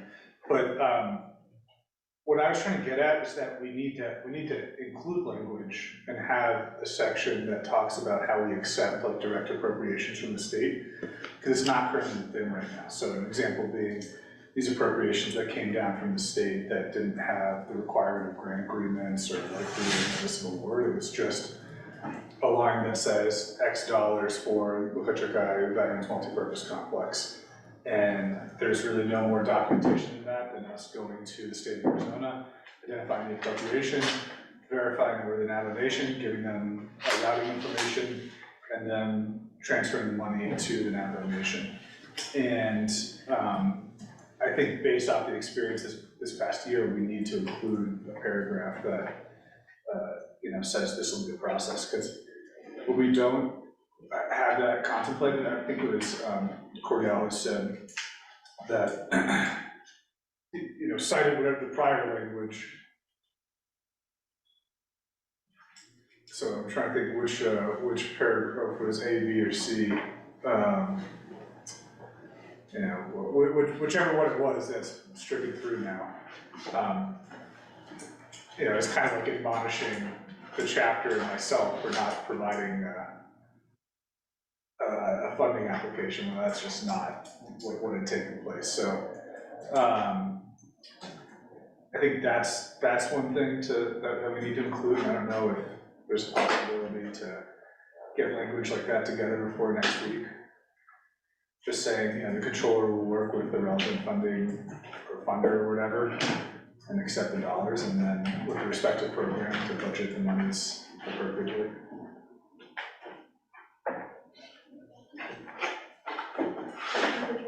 Yeah. Okay, thank you, Vice Chair Slater. We'll work with Mr. Poppy on the specific intent. Do you have any questions, though, Garrison? Well, I do have a question. Okay. Mr. McCabe? Thank you, Madam Chair. Just one thing again, just so we're on the same page. I appreciate Vice Chair's comments about the appropriations, but I guess I still need to ask what the intent is with the chapters, because again, this is just from an accounting standpoint. If you read our audit report, chapters aren't even in our financials. They're considered special purpose governments, meaning they're out on their own. They're kind of out on an island by themselves as from an accounting standpoint. Legal, I don't know what it means for us. So contemplating how chapters apply to the Navajo Nation, it's almost redundant because they're not even considered part of our legal entity. They're out. It would be the same thing as having NNGE or one of the enterprises do it. Because in our financials, they're considered special.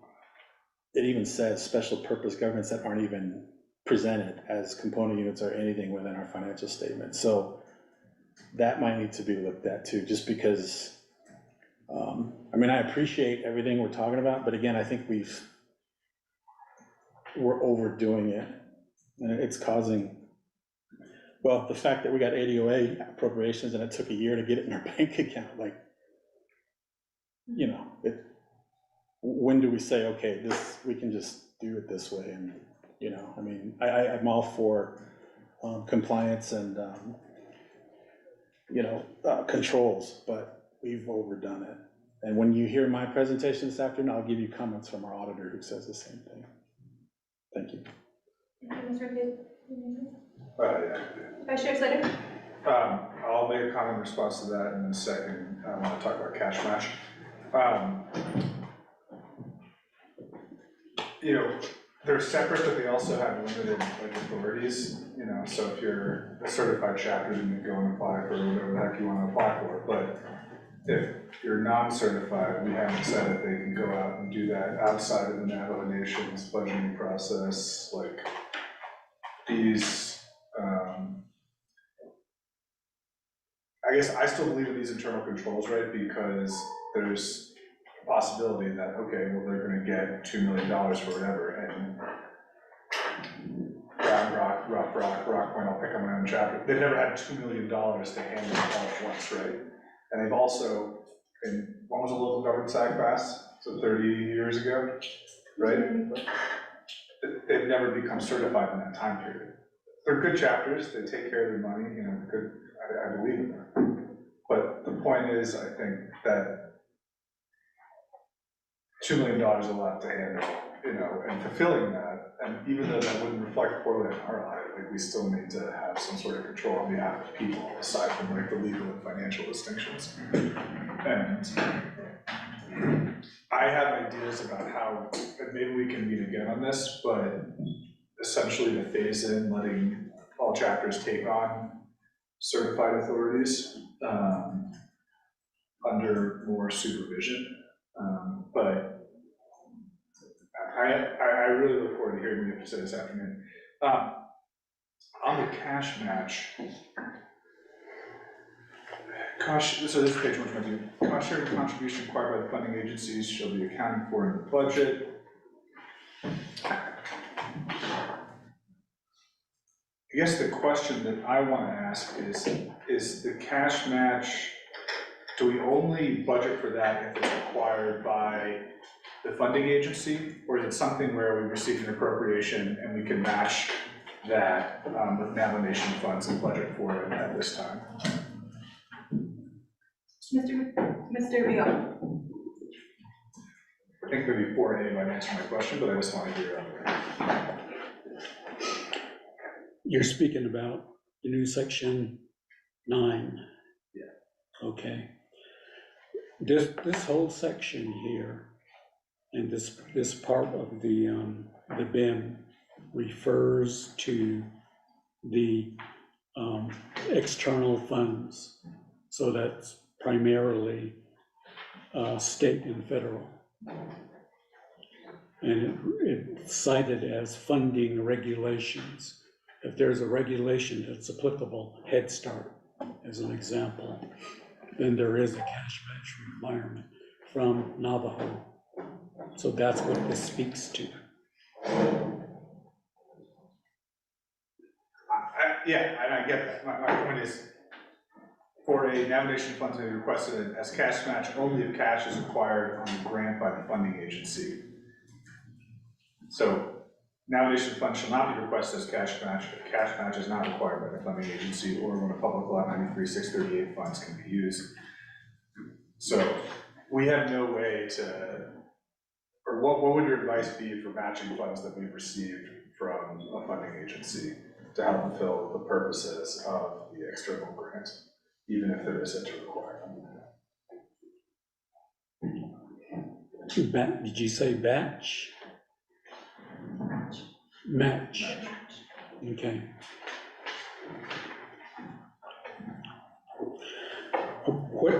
What this section speaks more about, again, Mr. Shorty drafted this, and there's constant questions coming up from a number of programs saying that you know, we're instructed by leadership to pursue more funding, to do more things, more services, address more needs. In some cases, it requires a cash match. There's a requirement for that. So I think we all understand that.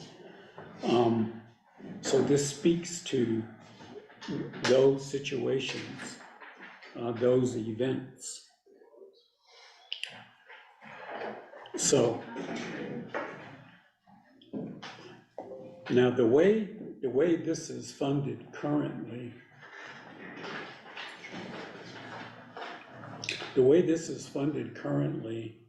in the Navajo Nation budget, there's an external fund cash match grouping. I still, you know, you don't need to, you're just reiterating what's here and what I know. What I'm talking about is, for example, we got $500,000 from the state of Arizona for the Local Church Veterans Multi-Purpose Building. And I was seeking guidance on how we could match that with funding from the Navajo Nation to help expand and fulfill the purpose of what the state appropriation was made for. Because obviously $500,000 is great. It's not going to be able to complete the full vision of the project that, you know, was sort of presented before legislators over the past few years. And I think I'll look at other avenues at this time, but because there's no requirement in this section, we couldn't use the capital outlay cash match because there's no requirement. And I think that's what it says right here for me.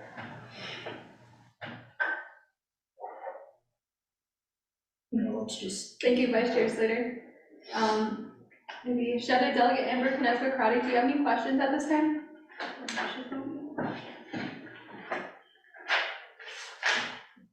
No, she's still on there. I hear none. I have no more questions at this time. Shadeja, this is Delegate Crotty. I still need to review all of the documents, but I think it's interesting, the controller, in terms of like Appendix M and when it comes to the chapters. I'll be interested in hearing that report this afternoon. Thank you. Okay. Shut Delegate Amber Knessler-Crotty. I believe Mr. Bial said that there were no changes to the, what page was it? Mr. Bial, what page was that on? Was, Mr. Bial said that there was no changes to page 149.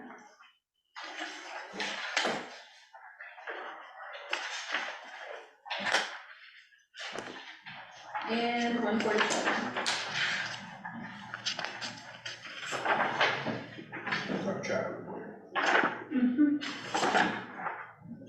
But we will continue the discussion about the amendments to the budget instructions manual. I don't hear any further questions. Thank you, Mr. Bial. Mr. Bial, do you have any last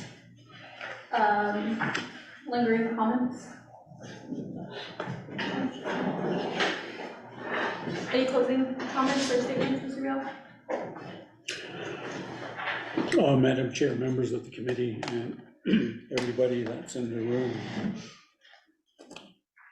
I simply say that in reality, that this became an unusually arduous process. It was more work than we would normally be doing, not only OMB, but other involved offices. And therefore, it took more time than I thought it would. And I apologize for that.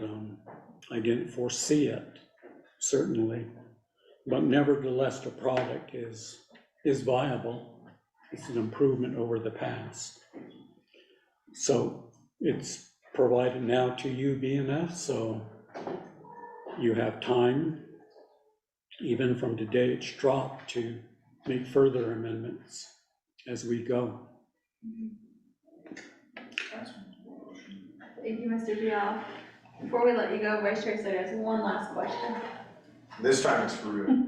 Okay, section 5 on 148 goes into 149. It says performance budgeting. So are we permitting the chapters to do narrative budgeting, or are they sticking with, they can only do performance budgeting?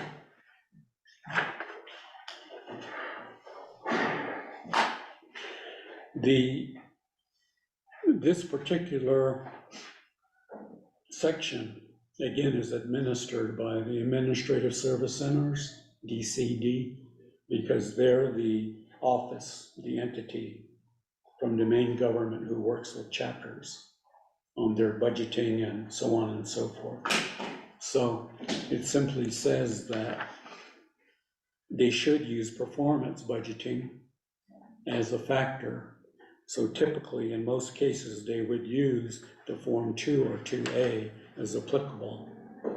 And then, however, any reporting that's done and monitoring and scoring is really done by the ASCs. But are we allowing them the latitude to do the merit if they want to do it? Because it says just performance. There's no 2A option. I don't think we really thought that far, but I would say that it could be, yes. Yeah. I don't know. If we're gonna let the central government do it, seems like we should let the chapters and see what happens, you know? But that's my personal opinion. Thank you, Mr. Vidal. Yeah, we appreciate your time and let Mr. Shorty know we said hello too. All right. I know there's a huge amendment today, or a deadline today. What's the deadline? There's a external plans. But thank you. Let you free.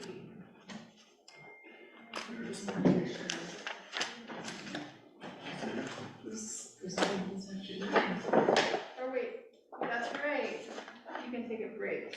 Or Mr. Vial, do you have, I know we've talked before this work session, about the policy changes. I know you've been working on the bid for most of the past 3 weeks or so, but I don't know if you have anything prepared yet for policy changes for the Office of Management and Budget. I mean, we can let you take a break if you want to, if you have a presentation today. I didn't know how far you were in your preparing a presentation for the Budget and Finance Committee. Before I came up here this morning, I mentioned to Ms. Nakai, as well as yourself, that we weren't aware of any particular bullet points that we were supposed to speak to. Mm-hmm. So I did prepare a document, and when I stepped out of the room, I called back to my office and asked them how far along are they with it. Now, Mr. Shorty, as you know, he's a key player because he really deals with the external funds, and he has it, so he's working on it. And I don't know how far, if it's going to be done today. So if there's any chance, Madam Chair, to defer it, Yeah, we'll just, I would appreciate that. Focus is in this. yes, And we should talk about it too. we just wanted the bid. But then we're gonna hear from him. Yes. And He's that'll be prepared. it today, right? He prepared the presentation. But Mr. Vial, I know the impact taken such a long time, and it was a long process, so we will defer your presentation to the next Budget and Finance Committee meeting. All right, thank you. July 12th, you'll be in Tohajale. That's the one, No comment. We'll bring the hot. Thank you, Mr. Vial. Okay. Mr. McCabe. Yay. Welcome to the stand. Oh, Oh yes, Mr. Vial, it'll be based on the bullet points.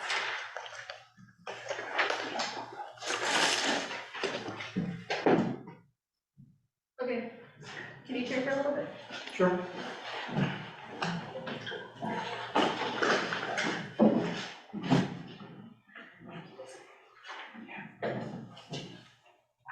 Okay. And we'll just continue here, everybody's gone. I'm the only one here. I'm still here, Amber's on. Amber, are you still there? Hello, Amber? Yeah. Yeah, I'm here.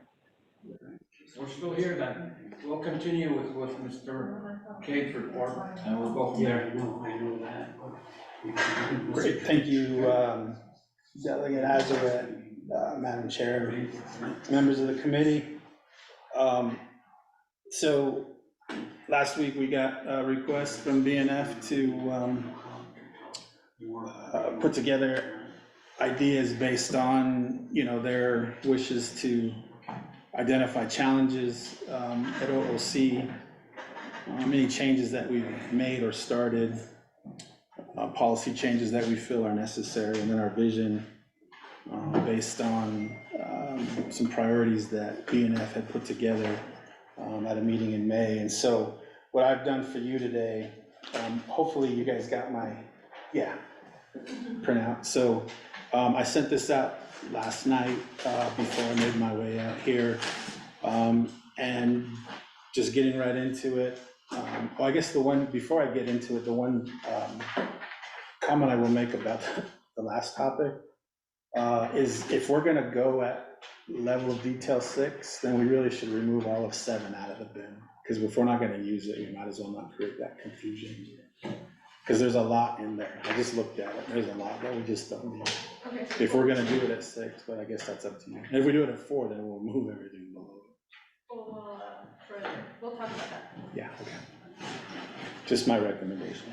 I forgot to mention.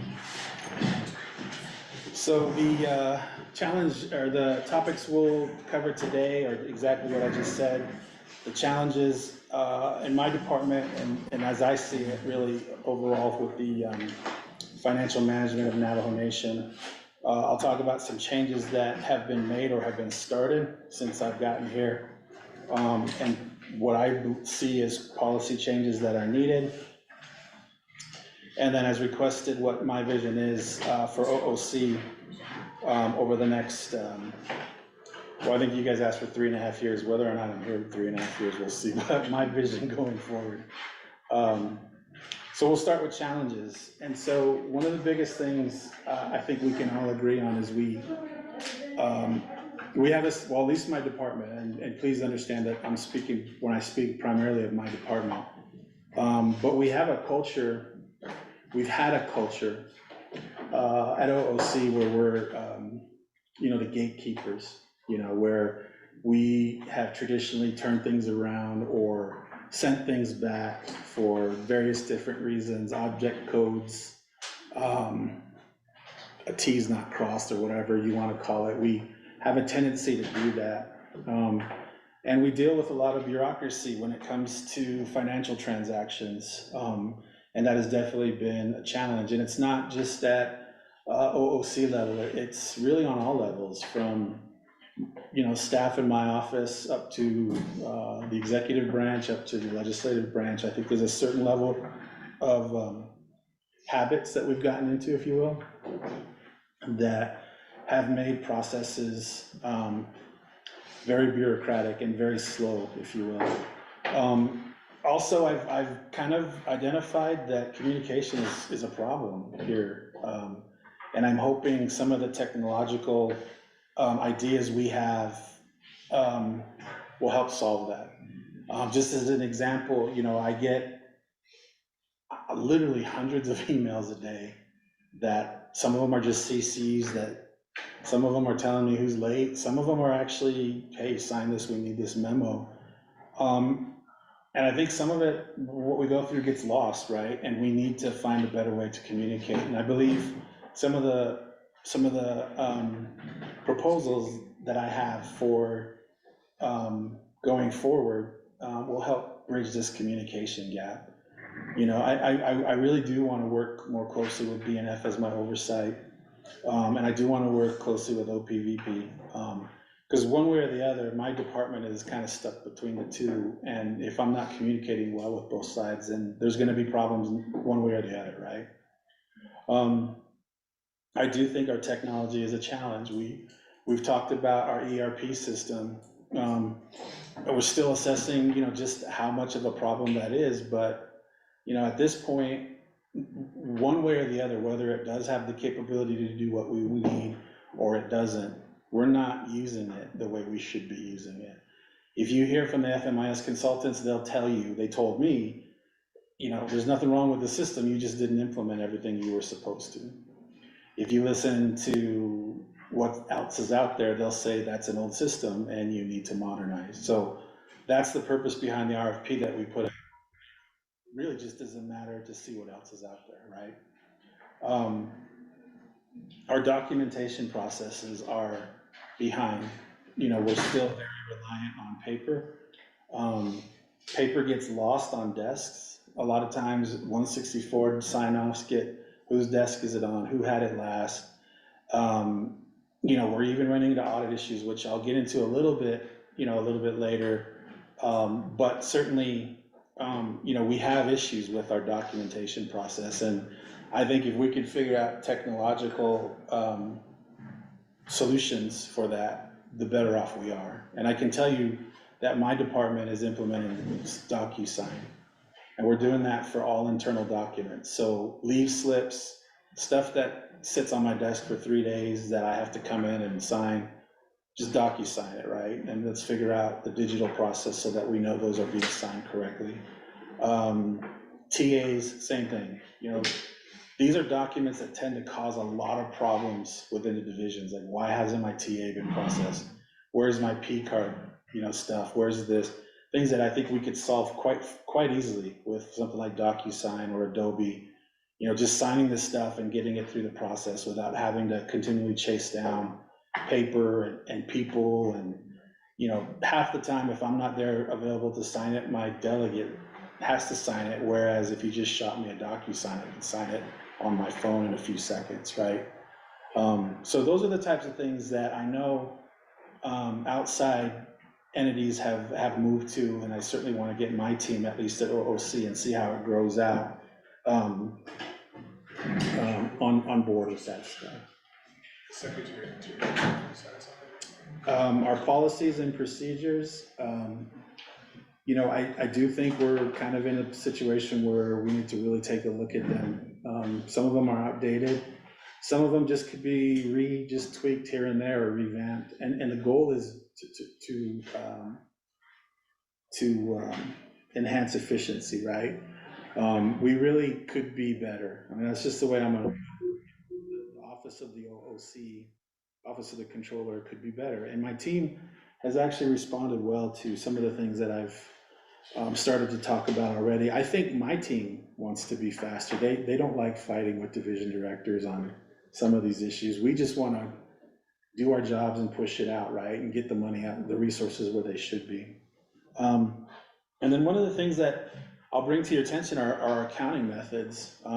We do have audit issues, and it's interesting that I never really knew these things before, but now that I'm kind of in the middle of it, speaking with KPMG, we have some issues that we really need to figure out.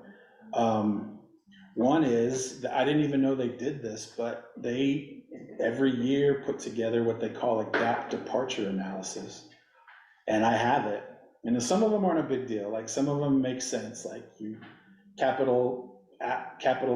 capitalization policies, you know, it's just not administratively possible to do everything over 5,000. Like, that's a departure from GAAP, but it doesn't materially affect our financials.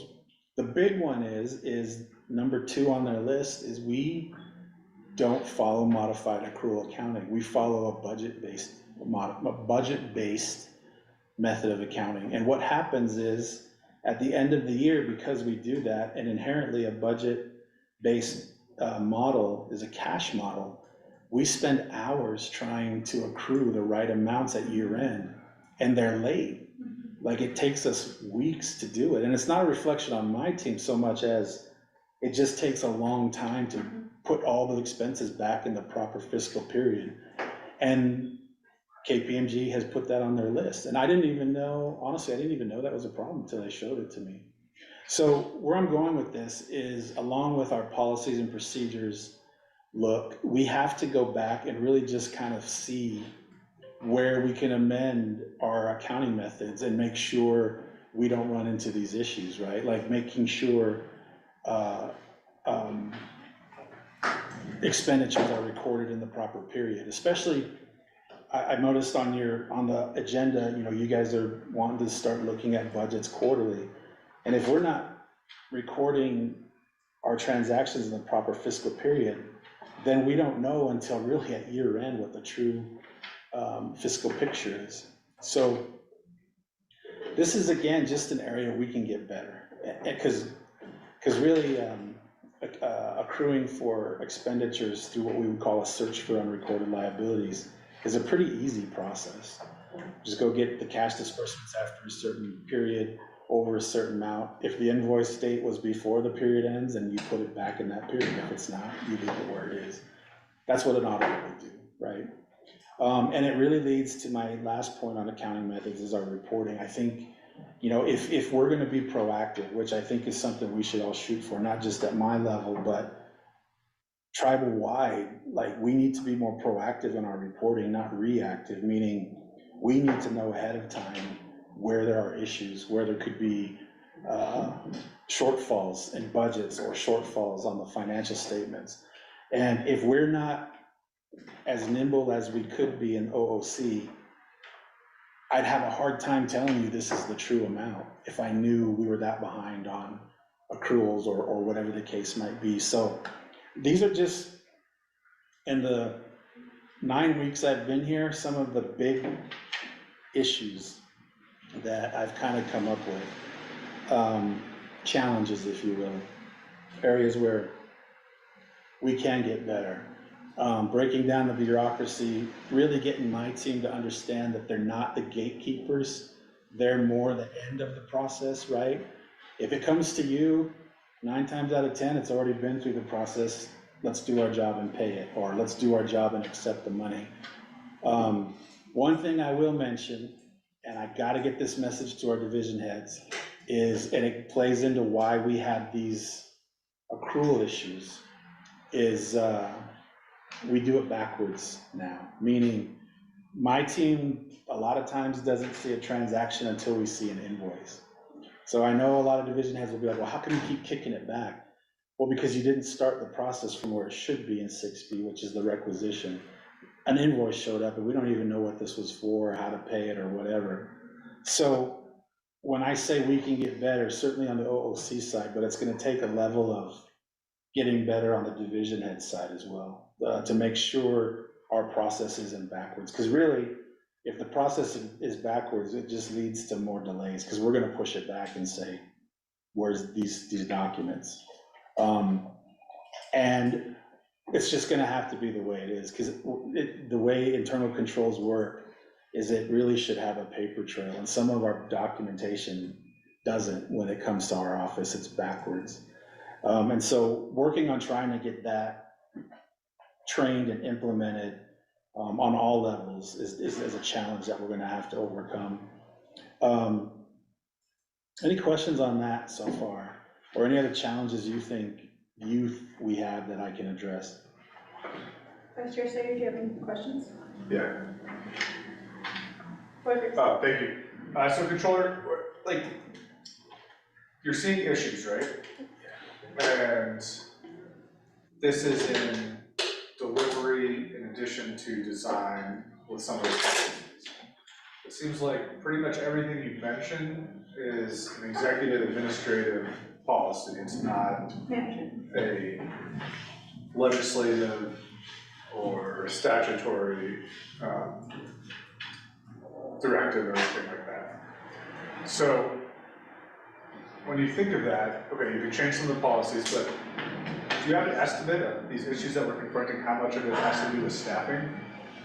And then how much might have to, we're not talking about staffing levels, and then how much it has to do with actually how all the programs are designed within OOC? Like, is there a way to make OOC a little simpler and more elegant? And then, like, how much can you attribute to those different things, and then also potentially new financial management system, or like I mean, I was thinking, like, when I started doing FMIS trainings, like, wow, this is like a really not user-friendly system. Looks like the user interface was designed by like Bill Gates in his Harvard dorm room. Like, it's just so like old looking. It's okay, it would look obviously way more modern than him in his dorm room. But you know, I'm trying to figure that out, because like, how much attention does the committee need to assign to coming up with new policies or providing supplemental allocations to OOC to help you, as opposed to just calling you to report before us on how you're changing things? Mr. McKay? Yeah, no, thank you, Madam Chair, and thank you, Vice Chair, for the questions. I think really what this is gonna speak to as a whole is how OOC gets to that place, right? And there is a way to get there. I do think also that, I think if we get this to where it should be, we're gonna kind of see that OOC, frankly, could be overstaffed. Because there's a lot of redundancy in my department. I'm gonna tell you that right now. There's a lot of, let's check the checker who checked the checker, right? And it's like, we don't need to check the checker that checked the checker, right? The checker's been checked. We don't need to do it again. Especially if we're still screwing up. Yeah, especially when we still have the audit issues that we have, right? Like, so we need to make sure that whatever we do OOC wise, we keep a focus on compliance, keep a focus on internal control, but also identify where it's clearly redundant, right? One of the issues I'm gonna bring up with all of this. Sorry,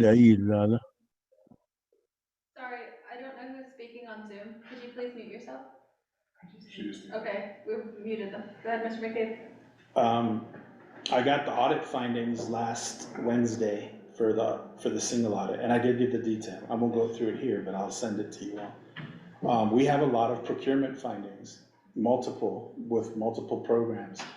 Some of them are, we don't have part of the new procurement policies that included the micro purchase increase was anything under the simplified, so 50,000 and under, we're supposed to get what they call a cost expense analysis. We didn't do that at all because we don't have a policy, but that's easily fixed. We'll write a policy. It probably will be an issue again this year because we're already 9 months into the year, but next year it should be fixed. But we did have issues with documentation on bigger projects, like how did we procure it? And those are things that I know we have a draft that we're reviewing, and I guess, forgive me if I don't know the process, but those are the types of changes you all do need to consider, the procurement type changes.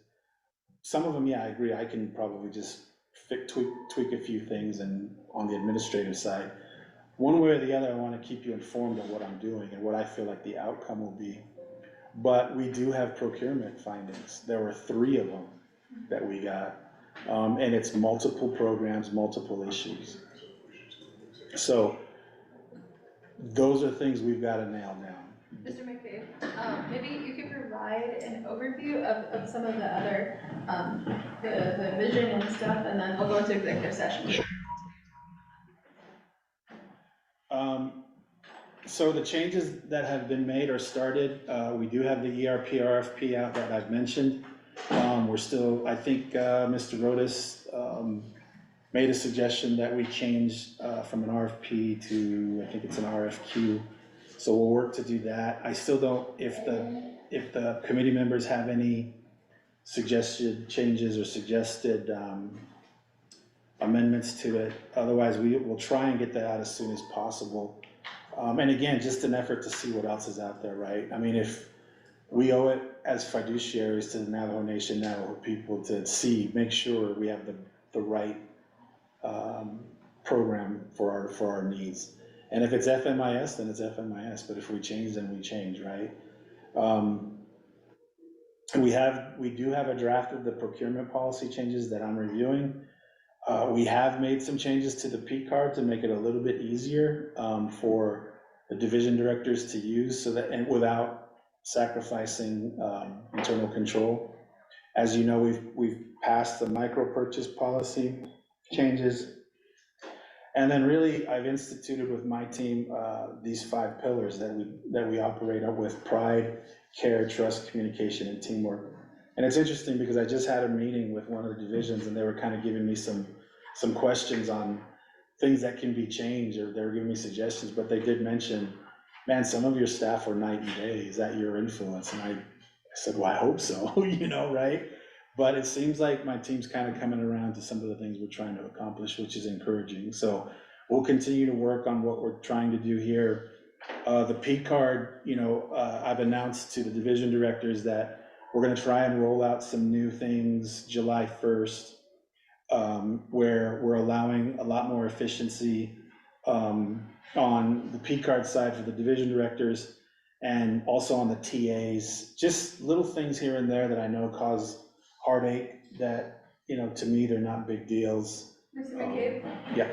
We're excited about these policy changes, but let me ask Mr. Potty one question first. Mr. Potty, at this time, the Office of the Controller, do they have the authority to make their own policy changes without the Budget and Finance at this time? I know that there was proposed legislation to give a little bit more autonomy to the Office of the Controller. They have had, their own internal policies. And I do believe that there's a legislation request for, the used to be the Division of Finance, Office of the Controller, to have their own internal policies. So, I would have to take a look at whether that was posted on DIB. I can check really quick here, and then I can give you a better answer. And in relevance to the P card policy, is that a part of that authority? Well, as I vaguely remember, the P card policy is in the controller's own internal accounting procedures. But that would only apply to controllers, programs, offices within the controller. They don't have authority to establish P card procedures for the whole Navajo Nation for all programs. That would come through a Budget and Finance resolution? Yes, yes. So Mr. McCabe, I just want to caution you on that. Okay. I'm having trouble getting on DIB with the internet here, so I apologize. I know there's proposed legislation to give more autonomy to the controller, but at this time, that legislation was withdrawn, I think at the beginning of spring council session, because there were some findings from the Department of Justice that were being mitigated. So I just wanted to make the controller aware of that at this time, that's just the procedure that we're following. Yes, I did have that in my brain, I just didn't know what happened to that legislation. So if you would like any changes right now to the P card policy, I think that we can entertain that legislation. We listed the deadline of July 3rd to drop any new legislation. Okay, yes, Mr. Bond? Thank you again, Madam Chair. OLC needs clarification as to when the legislation, the proposed resolution for Budget and Finance Committee to consider and approve for the BIM, the budget calendar, and the other stuff, the controller's revenue projections and such, that whole bunch of things getting approved by BNF. So we need to know when that should be dropped. I'll talk to Dana about that. Okay, I'll let her know. I was texting her, so. Oh, okay, great. But to Mr. McKay's point, I know that I don't think the legislation that Mr. Pahi's referring to has been dropped yet. I'll speak to the sponsor, so. It has not been dropped. Okay, so the current process to make any changes to the P card policy for the Navajo Nation would have to come through Budget and Finance. So Mr. McKay, the time's yours again. Okay, so just so I'm clear, because here's what I get, right? I say we should do this with the P card, and they'll tell me the last controller said no. So are those changes I'm allowed to make? Because it seems like some other controller did. Well, you have a new Budget and Finance Committee. Okay. I think that's why we wanted to know the changes that you wanted to make. Okay. So really, the P card that we're doing is we're just raising the limit on the P card to match the micro purchase. And the reason why we're doing that is we end up having to raise it anyway. Like we'll get a call, like my P card is maxed out. Can I get a temporary raise or temporary increase? Like if they're on travel to Washington or whatever the case might be. So it's really stuff we do anyway, temporarily at least. All we're proposing is just move it up to an amount that works. Is that stuff I can do, or do I need to? I think we can talk to a sponsor. Okay. And then we'll further discuss that. Is that the only change that you're recommending for the P card policy? Pretty much, yeah. Well, I mean, you just need to consult with DOJ on what the maximum limits of what you can do. So do a request for service or just call them out. Mel, are you the one who would advise on that? Yeah. Yes. So Mel's in concurrence. Then we just draft legislation. So should we stop doing? No, I mean, I don't think you need to draft legislation. Well, That's P card policy for the whole the P card limit isn't legislated right now, I don't think. So I don't know why we would need to do anything via legislation for that. Just define. That's what I'm asking, yeah. I'm sorry, what was the question? Does the P card policy require legislation? I just got an email from Ms. Kristen Lowell, who's got much more familiarity with this issue. She has informed me that P card and travel policies are not internal, that there was policies approved back in 2020. So I believe that is legislation from Budget and Finance Committee. Yeah, but it doesn't speak to the limits though. I'm sorry, what limits are you referring to? The limit on the card. Oh. That's what he's talking about. Oh, okay, I'm sorry, I didn't hear all the question. You know, I would assume that it has to be approved by Budget and Finance Committee, that the limits can't just be, I mean, again, if Controller's Office does their own internally for their own internal offices and programs, that's different than a Navajo Nation-wide policy that contains certain limits for all programs. But they currently do, okay, Mel. Thank you. So Budget and Finance Committee in 2020 approved BFJA 0420, including the key card policies, and it empowered OOC to establish monthly credit limits for programs based on a risk analysis. So if so OOC P card section will determine is a program low risk, medium risk, or high risk, and then OOC will set a monthly limit for that program.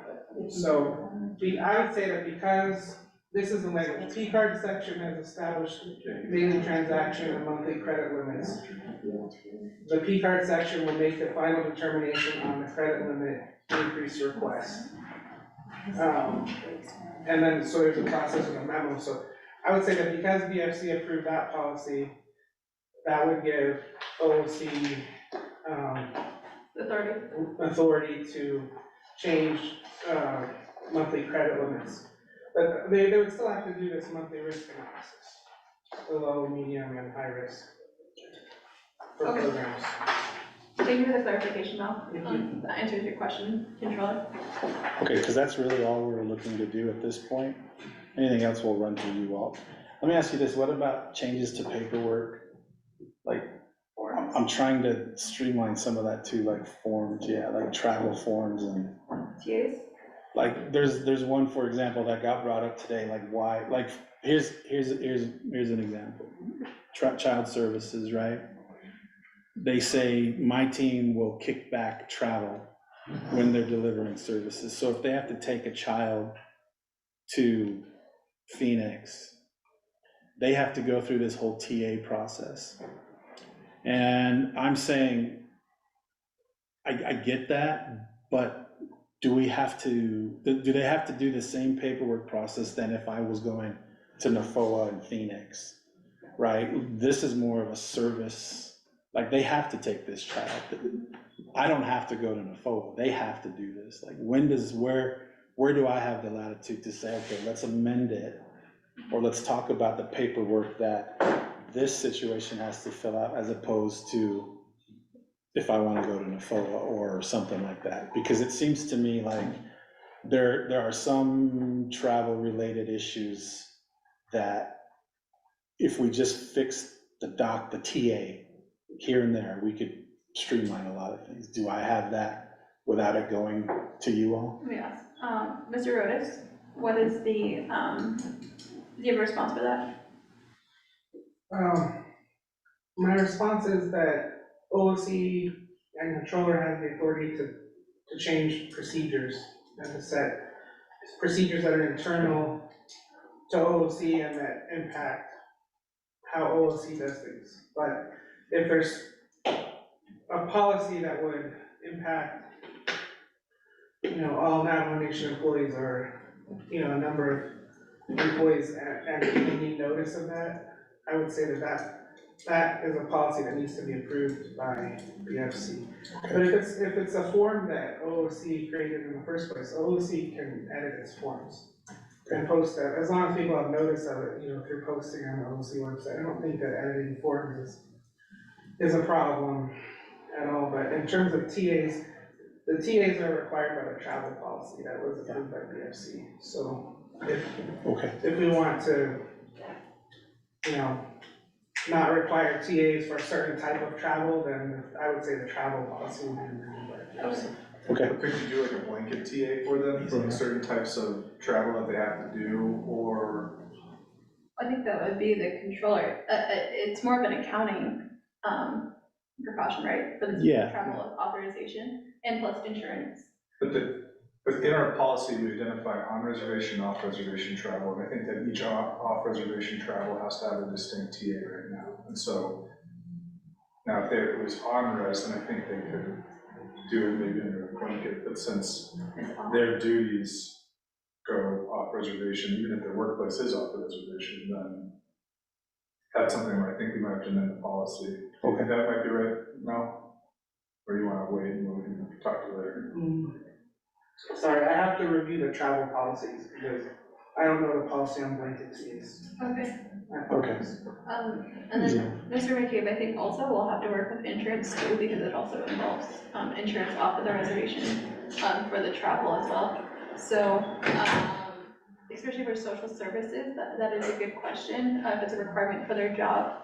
And also even for our police officers and everybody else who is required to travel for their job. So that's a great point that we can, there's current legislation that is being considered drafted about giving more flexibility to the Office of the Controller, but at this time, if we can work through some of that with budget and finance. Yeah, absolutely.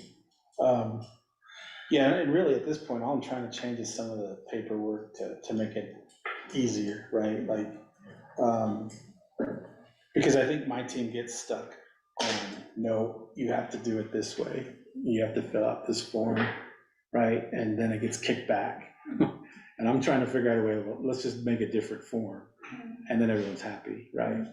So I don't know if right now I'm proposing any actual policy changes. It's more just, I guess, documentation issues. That would make things easier. But point taken, anything I think that major we're gonna change, I'll make sure I come before you all, before we do it. Okay, great, especially if it involves the entire application. Sure. Anything else, Mr. McCabe? Not on any more questions on that section. Okay, great. We're gonna go into executive session at 2:33 to discuss some of the topics Mr. McCabe has raised. So I will get.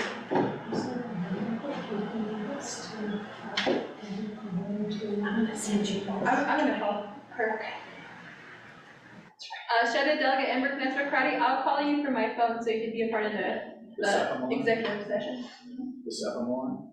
I'll send a text out to the. No, I mean, I could send a Zoom on there. Okay. Yeah. We'll set. Because then you probably want data on there. Yeah. Well, Laurel's here, so. Orlin, Mel's here, the controller. Where's Going the phone? into executive session.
22. Wow. Okay, go ahead. Okay. So do we have an update for the bin legislation yet? Well, I'll get you that. Okay, sorry to keep bothering you, just. Okay, so, we're gonna close out today's work session at 3:52 p.m. Thank you.